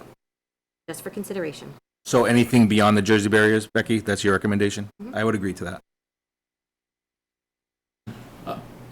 Well, Ed's not gonna give me an opinion on this, because I asked him for an opinion of the millings. Of the millings? You You heard what I said at the other meeting. You want them to stay? That was when I was getting a notice of intent. So, okay, so in deference to our chair, who has a hell of a lot more experience than I when it comes to those millings, I'm gonna stick with my original motion to leave the millings in place with my motion. And you seconded it. I did second. Let's have a vote, because we're wasting No, our wait, time. wait. Okay. He would, I mean, you want the millings out. No, he wants the millings to stay. It was, what I wanted was a notice of intent on the site, which, had parameters to it and pulled out what was, needed to be pulled out and lined everything up, and we haven't gotten that. At this point, concrete barriers 1 foot from border, which, everybody can do that. I could do that to my neighbor. I mean, the question is. The containers are structure, They are structures, so and that any way you go with that, it's defined in our bylaw, so therefore it is. Doesn't matter what, what game you play. And the posts, we talked about them, where they're gonna be, would be on a layout. I mean, the way I see it, this property was used for business before, and trucks were parked Right. up to that, which kind of, in some sense, I mean. It's 4 tires, it's not a structure, you said 5. No, but about all the, no, but all. Just joking. All the trucks were parked there and it was used for business, and so it's kind of grandfathered in, even though it never ever should have happened, because, I mean, it's wetland, it's basically 1 inch from the wetland, and that should never have happened. But, I mean, it's so the business was running. Look, let me clarify something for you with your word grandfather. If you want to go look at WR Grace, you'll find that anything you do to a wetland, as far as polluting it is concerned, is not grandfathered. If you buy a wetland and it's determined that it is polluted, you own the pollution. That's the law. That's dramatic. I'm not trying to be dramatic, but in a situation like this, grandfathering allows him to do trucking business there, but it doesn't say he has no responsibility for the wetland, even if it was 10 owners before that put it in there. Simple as that. So what do you suggest? I mean, Well, that he file a notice of intent and tell us exactly what he's going to do, where he's going to do it, and come back. That's what I suggest. Why is it because the property changed hands? Why can't you file a notice of intent? Ed, let me ask you a question. Can't you file a I'm not doing notice it. of intent? I'm not doing it because I didn't you're not change. doing it. Ed, I did not change the property, and you know it. There was junk. Said you did. Fine. Then what do I need to file a notice of intent for? Tell me, why the hell do I need to file a notice of intent, Ed, if I never changed the property? And this was filed 4 days after he I'm giving you what you want. Truthfully, I don't need to even do what I'm trying to give you here. Not doing what you said you were going to do. Because I'm not going back and forth with your bullshit. Freaking every meeting you get something different, you change your mind and change what you want to do in this. So I'll tell you what, do what you got to do. I don't care. I'll keep fighting it. I don't care what it costs me. I will keep fighting it. I'm trying to compromise here. I'm being very reasonable. The whole town of Sturbridge is watching this right now. You guys acting like freaking foolish idiots. He received this notice 4 days after owning the property. 4 days after owning the property. So it obviously had to do You want to vote? You want to vote this thing? I want to vote. Because the previous owner is in freaking office, so therefore freaking nothing would happen to them. But as soon as we go in there and clean it up and take the junk out of your freaking wetland, now you're going after me for freaking making it better. We just have actually, No, this is ridiculous. You guys have been doing this for a freaking year. It is ridiculous. A year ago, we The idiot, agreed. the thing is I'm not like everybody else. I'm not going to spend the money to get all these engineers and everything else that you guys want. I'm not doing it. Eric, you asked for a vote. I asked for a vote. Okay. So Any- what? Any further discussion? So what we would vote for is that he does does That this, plan For minus bullet his letter. point 4. You're voting for his letter. and that would be the condition of releasing the enforcement order. No, the enforcement order stays in place until the work is done. And then we need to vote to enforce to release the enforcement order once the work is done. So we vote on for what? That he's allowed to do the work, We're or agreeing to the work, and as long as the work is done, then we will vote to release the enforcement order. Nothing's being released today, other than an agreement to allow the work to be done. and so some people want to have the milling. Would you rather have the milling in place or not? I mean, because he, You know, I'm going to go back and say, we need a notice of intent on this project. Needs to be filed, and it was promised. So let's vote it. All right, no? but at this stage, then what would you do? You would go to court? Because then we would have to go to the town. Becky, We would have. I would ask that if they're going to vote on it, that we make sure that we also say that we agree to put this on a plan, because it's not in this notice. Yep. And file it with the Registry of Deeds. Well, adding that to your motion, or? I will, so, I'll pull back, I will pull back my motion. Are you okay with that, Ted? I'll withdraw my second. Okay. We will have problems getting this through. How passionate are you about bullet point number 4, Becky? Millings? I'm not getting an answer, so I'm gonna ask you. I think they should come out, and then it's clear that Okay. that's, All it's right, not parking all right. lot over there. I'm not getting Yeah. an answer, so I'm going to defer to you. So, then I will amend my motion to accept the plan as communicated, including all the bullet points and the, and Josh's agreement to have an engineered plan done after the fact and registered with the state. Or filed with the state, And also that we will, As-built, an as-built. like an plan. as-built, yes. and also we're going to remove the grindings, anything on the opposite side of the barrier, correct? Yes, yeah, yeah, we, just stated. yeah, we're just gonna follow what was in the letter. Well, the letter states that we're going to remove the grindings off the hill along the northern property line. So if we're talking about anything beyond the barrier, that's, you also coming around that corner, so that would have to be removed as well. Jersey barrier locations. I know we don't have a definitive idea of how far back that is, but I think we need to solidify that so it's not vague. I know there was a tree line, you talked about that. Is that approximately 10 feet off of this? I would say it's approximately, Line. at the furthest point, I'd say it's about 10 feet off that southeast corner. Like this line right here? Well, go down to the southeast corner, so down where the containers are. So go 10 feet up, basically, is about where the tree line comes around. At the midpoint. So you're going to gain about 10 feet. The grindings will have to come out about 10 feet. Okay. Just want to make sure we're clear about that, so it's not like we go out there afterwards, like, it's not. Basically, within the Jersey barriers, there will be, outside of the Jersey barriers, you're telling to remove millings. Remove the millings. Yes. And the push that was on town property, right? Which is not beyond the Jersey barriers, that's beyond where the granite's going, right? Yeah. All right, so, Sorry. yeah. State your motion. All right? And I think too, just for parking lot definition, like we talked about on the tree line here, like a berm there, because they're kind of pushing over the trees, which will kill them eventually, but just it defines that parking lot. It was something we talked about, I think, the first time we went out there. Edge that parking lot. Yeah, do you want to just continue with with like the granite markings every 6 feet?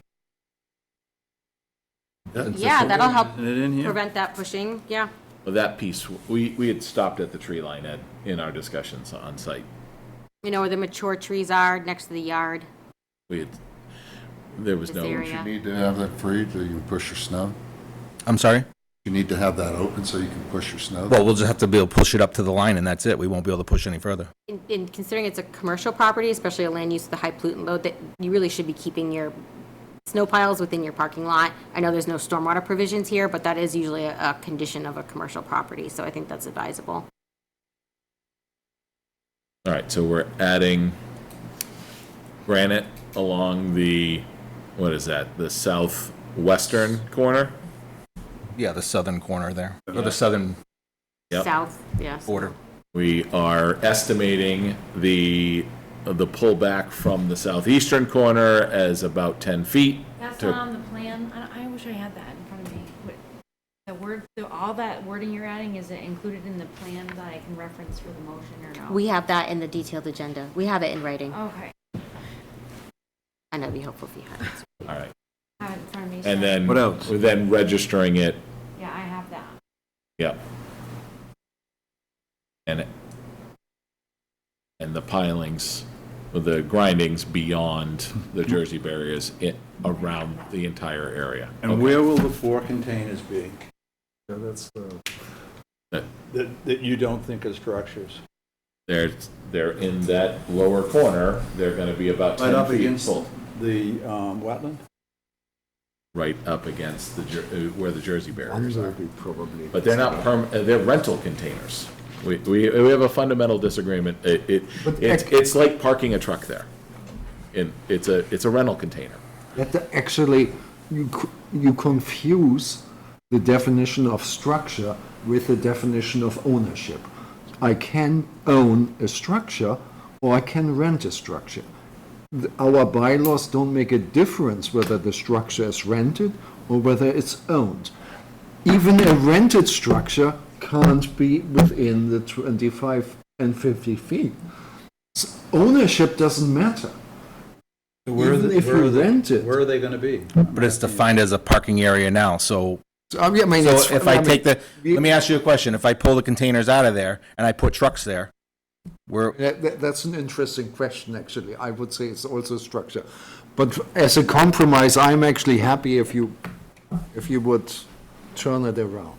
I mean, I'm not. Well, they're I'm not turning it ins- around. I think, look, no, I get it. all of this compromise but is it doesn't say- independent of whether it's a structure or not, but we can have a beer about that at another time. All right, Yes, another time. another time. So it's a very convoluted motion, I agreed. think I But have it. I think I have you it. have it. But- And now but- I need a second, I guess. But so this would be turned around this way. Yes, 90 degrees, doors facing the building. And Karsten, just so we're clear, Yeah, it's gonna be about- approximately the midpoint right here is where it's gonna pull back from. In line with where that tree was when we were talking about it on site. So what's the midpoint?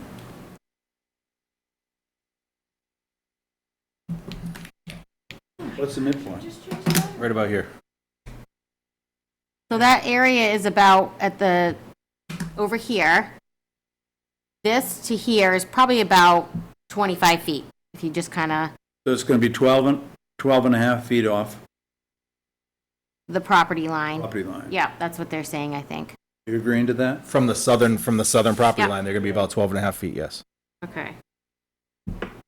From the southern property line.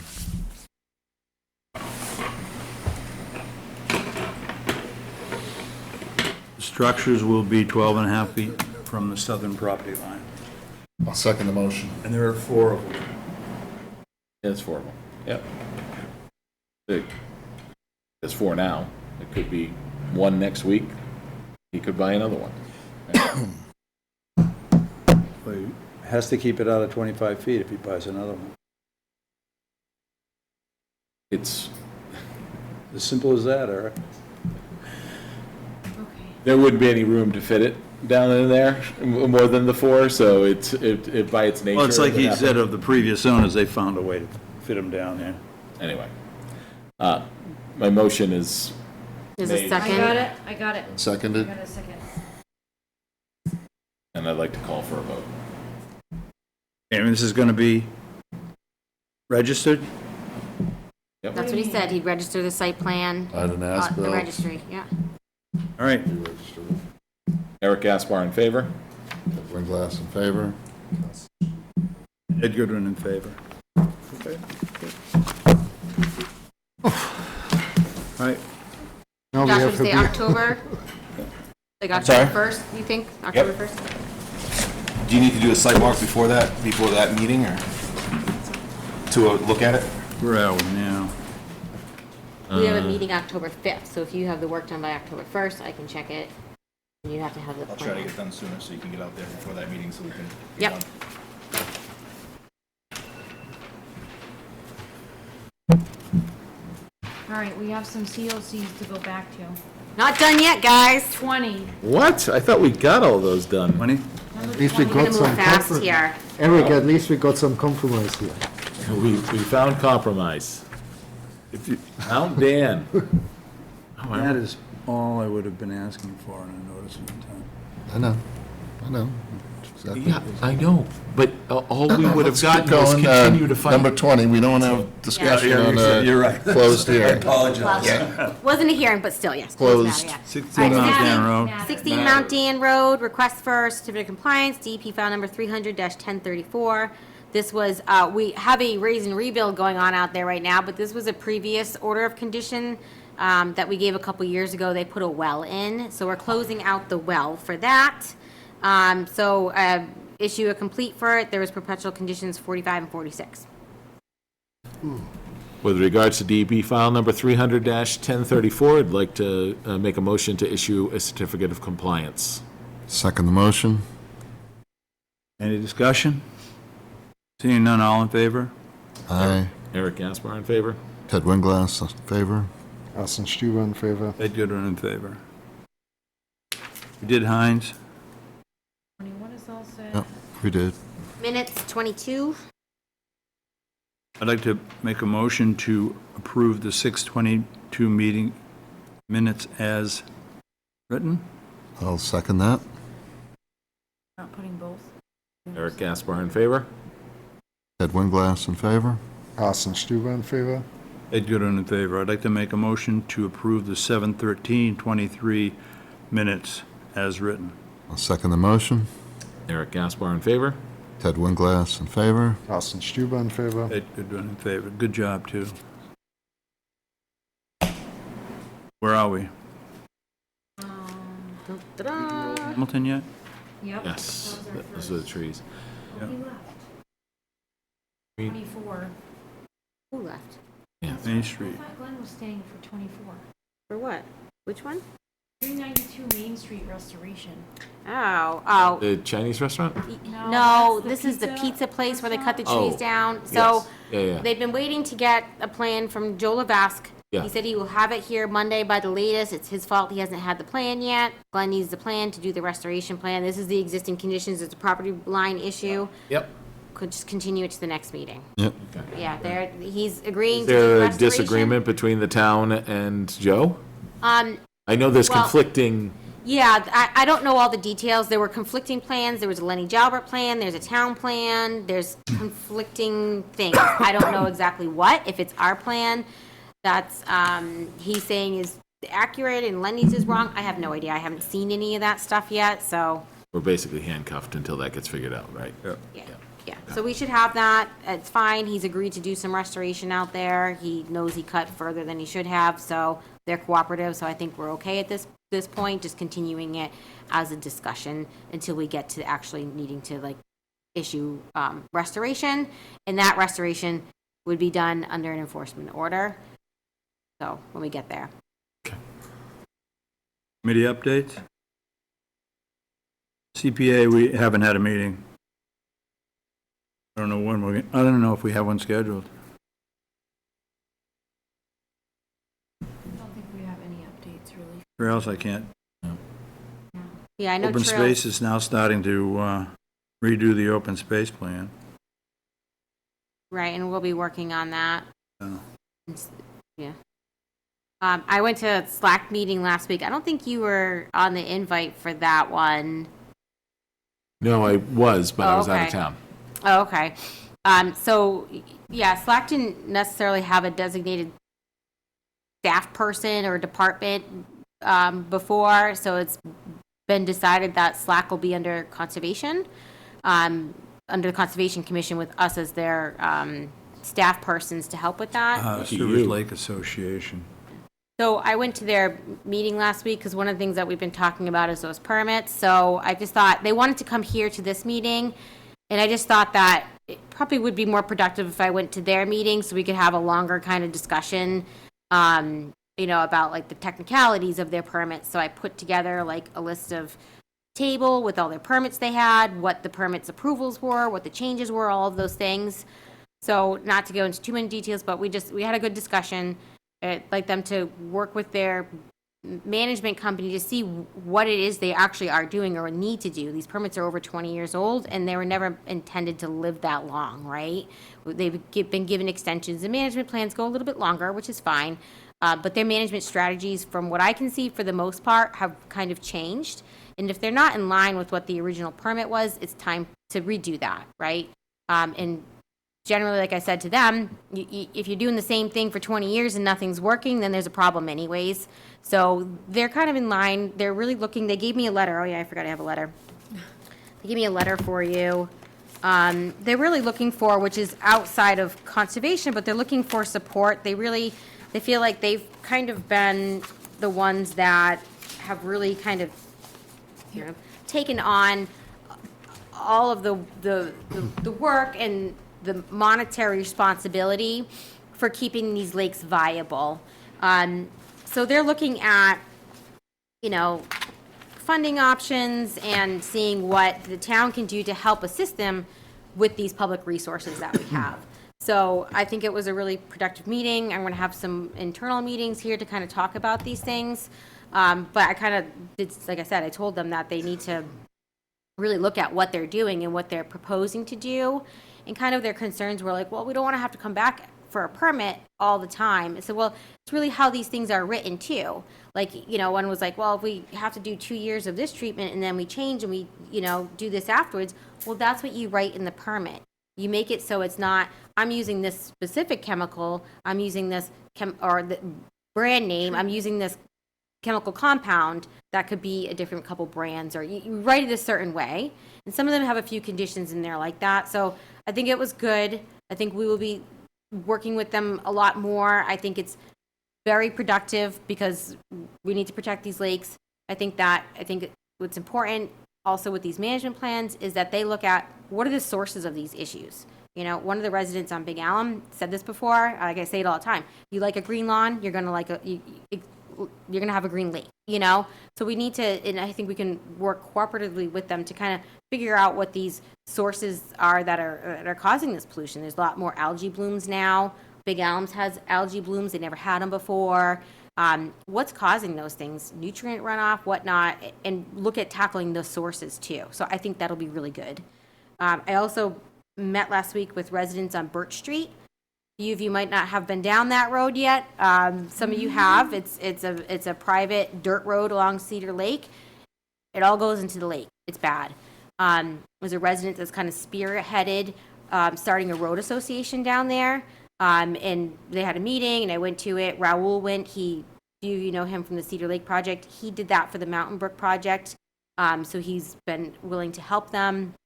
They're going to start looking at drainage improvements to that road, paving it. There's so much sediment and silt that comes off that road, like really good things. And they were like, well, what if we design something the commission doesn't like it? I'm like, well, we're going to work with you through that process. You don't have to be nervous about that because this is an improvement project. We will work with you to design something that will, one, you got to show you meet standards, but that, I think everyone's afraid that the project's just going to get denied, and that's not necessarily the case. These are good things that we support and will help with. So that was another good meeting. Well, as long they're aware to bring you in early and often, right? Yeah. Well, some are, but. That's where the issues come with these things, when they don't consult with you. Yeah. So they're going to be looking at potentially like a betterment project, like coming to the town for funds. And so we'll be working with them on that, on different levels here to help with that. So that'll be a good thing for the lake. So. positive things. That's good. With regards to their economic concern, I know that the project you're working on South Pond, a lot of that came from a grant. And obviously, this is new work that's going to be on you guys anyway, but are there resources that you can provide them without actually writing the grants that they can, that you can, I don't want that. Yeah. But to point them towards where they can write their own grants to satisfy some of those things. Yeah, we can work with them on that, but right. Like the other one was a 319 grant. There's certain criteria. You have to be a certain impeded water body. So there are things out there, and we can help direct them to those things too. So without taking on the responsibility of writing the grant. Hopefully, yeah. No, it shouldn't be hopefully. That should be No, I know. their responsibility. Yeah. Big undertaking. I don't have anything else on that. We're gonna go back to correspondence? Oh. Do you have to read that or pass that out, or? Yeah, I included it with the detailed agenda, so I'll just quickly go over it. So anyone in the public who, this letter is included in our detailed agenda, which our minutes will reference. Everybody can find it online, including that letter. We'll post that too. Who's it from? This is from a woman Carol Gaudreau, close to my last name, who lives at 4 Arnold Road. She wrote it to Conservation. It was copied to DEP, the Senior Center Building Committee, Town Administrator. I did pass this to Planning. This is about the Senior Center project. There was some concerns with budget there, and they're looking at different options on how to revise the project. One of them was changing the stormwater system, which was going to be an underground system to a raised system. The resident had concerns with that, and that wanted to bring that to our attention. I did provide this letter to Jean Bouban in the planning department, because the planning board is the one who's actually reviewing this right now and who's referenced in the article. And she did confirm that, right, it was discussed as an option, but it was not decided to move that route. The drainage structures originally proposed, which were the underground ones, are what is staying with the project. She did reach out to this person and left them a message too. So we're not reviewing that. We had a minor role in some of the minor activities there, but that's that. Okay. And she's a neighbor, right? Yeah. Yes, it's the property behind the senior center, yeah. We just approved funds and we're already over budget. We just did that again.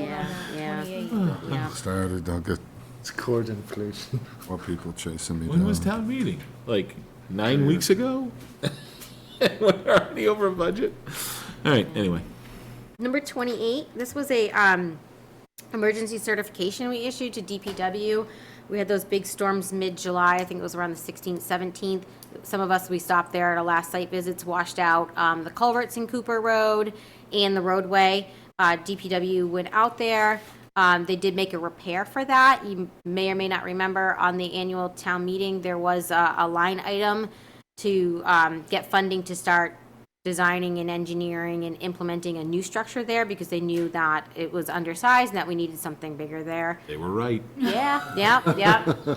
So they went in, they put in, I believe it was a 48-inch pipe for the time being. They'll be starting to work on the design and engineering for something more permanent in that area. It's a very challenging area. We went out there was some sediment downstream. They did clean some out by hand. I got to go back out there and take a look at it. Some of, not as much material that went down a little bit further, probably might be inaccessible. So I need to take a look at that. So, but we do need to ratify this, it's almost an enforcement order, but emergency certification. I did ask for a report kind of after the fact here, so. I'd like to make a motion to approve the emergency certification for the DPW work at Cooper Road. Second? I think we should, in doing so, we should copy DPW for what a great job they did and how fast they did it. It's really. Yeah, we stopped by. They did a nice job. Yeah, I didn't see it. It looked like a mess, though, the picture that I saw. They can come do my road. I didn't know anytime what they were going to do. There's water coming from everywhere. Official vote? Ratify it. Eric Gaspar in favor? Ted Winglass in favor. Stuber in favor? Ed Gooden in favor. Good kid. All right, just real quick, just so you're aware, there was a diesel fuel spill at the Walmart parking lot. We were immediately notified. Clean Harbors was notified. They got on board. They notified us. They went through the proper channels with DEP. They've had, they provided us a summary of the actions they've taken to date. I also got the official stuff from DEP. So it's being, Go in the pond? did I go in the pond? No, it did. It went into the retention pond. Oh, Yep. okay. But they did go in, they got booms in right away. I have a whole report. They've been monitoring it. So they're following the correct things. They don't think that any has gotten past where they've had the boom. They did, I can send you the summary if you like. I don't have it in front of me. But they're How did that happen? there was a truck parked there, and I think they said that the person was sleeping at the time, and I don't know how or what happened, but the fuel leaked out of the truck into a catch basin, into a retention pond. Something. Just sit there. They sleep overnight in the parking lot. It's probably Yeah. what happened. Yeah. Couple of years after Walmart went in. Was this the person who blew himself up? No, that was a woman. A woman in a car. With smoking. What did she do? She smoked something and then, No, she was- and then she was. Puffing. Gas She was were unbelievable in there. using some Spray kind of paint or something, right? cans, and she was In the catch basin. breathing it in. She smoked a cigarette and it blew up or what? And so I figured. Like that, yeah. They're not there anymore. I think that was. I think the birds must drop the Oh, yeah, eggs still- Yeah. with their feces. That's the way they have Yeah, to. that's right there. Boat ponds pick a get date populated that- with fish, you know, Yeah. that would have to be through Do something the like that. subcommittee of Bonds? Bonds. Yes. Ted, do you want to pick a date and time that would work for your schedule to come and chat with us about, or it can only be two people, but I Bonds. want to come and talk about bonds and security deposits for projects. Sure, I would set some time with you guys, but let me look at my calendar and I'll send you a couple of dates. I'm trying to get a schedule to Florida, Yeah. my mom run, in September. Yeah. It's I will just, say that I feel strongly that it's working. what's that? It's working well. That's the point. It's made a Yeah. good improvement in our daily operation of our work. Well, they'll want to close it out. You give them incentive to get stuff off the Done. track, Yeah. so it's its intent. Just so you guys know, our annual lake testing is happening this weekend. It was supposed to start tomorrow, but we got that big storm coming, so Saturday and Sunday, they'll do all the testing of the We have a lakes. storm coming tomorrow? Yeah. Yeah, Rain it's again. supposed to start this. What? In the middle of the night, yeah. Yeah. Supposed to Motion, start. did we close the public hearing? Motion to close the public hearing? No, Nope. Second. Or Oh, we're wait, not closing any public hearing. You mean I mean, adjourn? the Meeting. motion to adjourn, you mean? I had a couple other small things, Oh. but they're not important. Public meeting, I don't know. It is true. What are you gonna do Oh, when it's you're on. gonna put it, I'm turning It's 9:30. 87. We're, on your we're license done. plate. We're not gonna pay attention. Gotta go to a new All license plate. right, all those in favor? All right. Yeah. okay. I stole your gavel for a moment.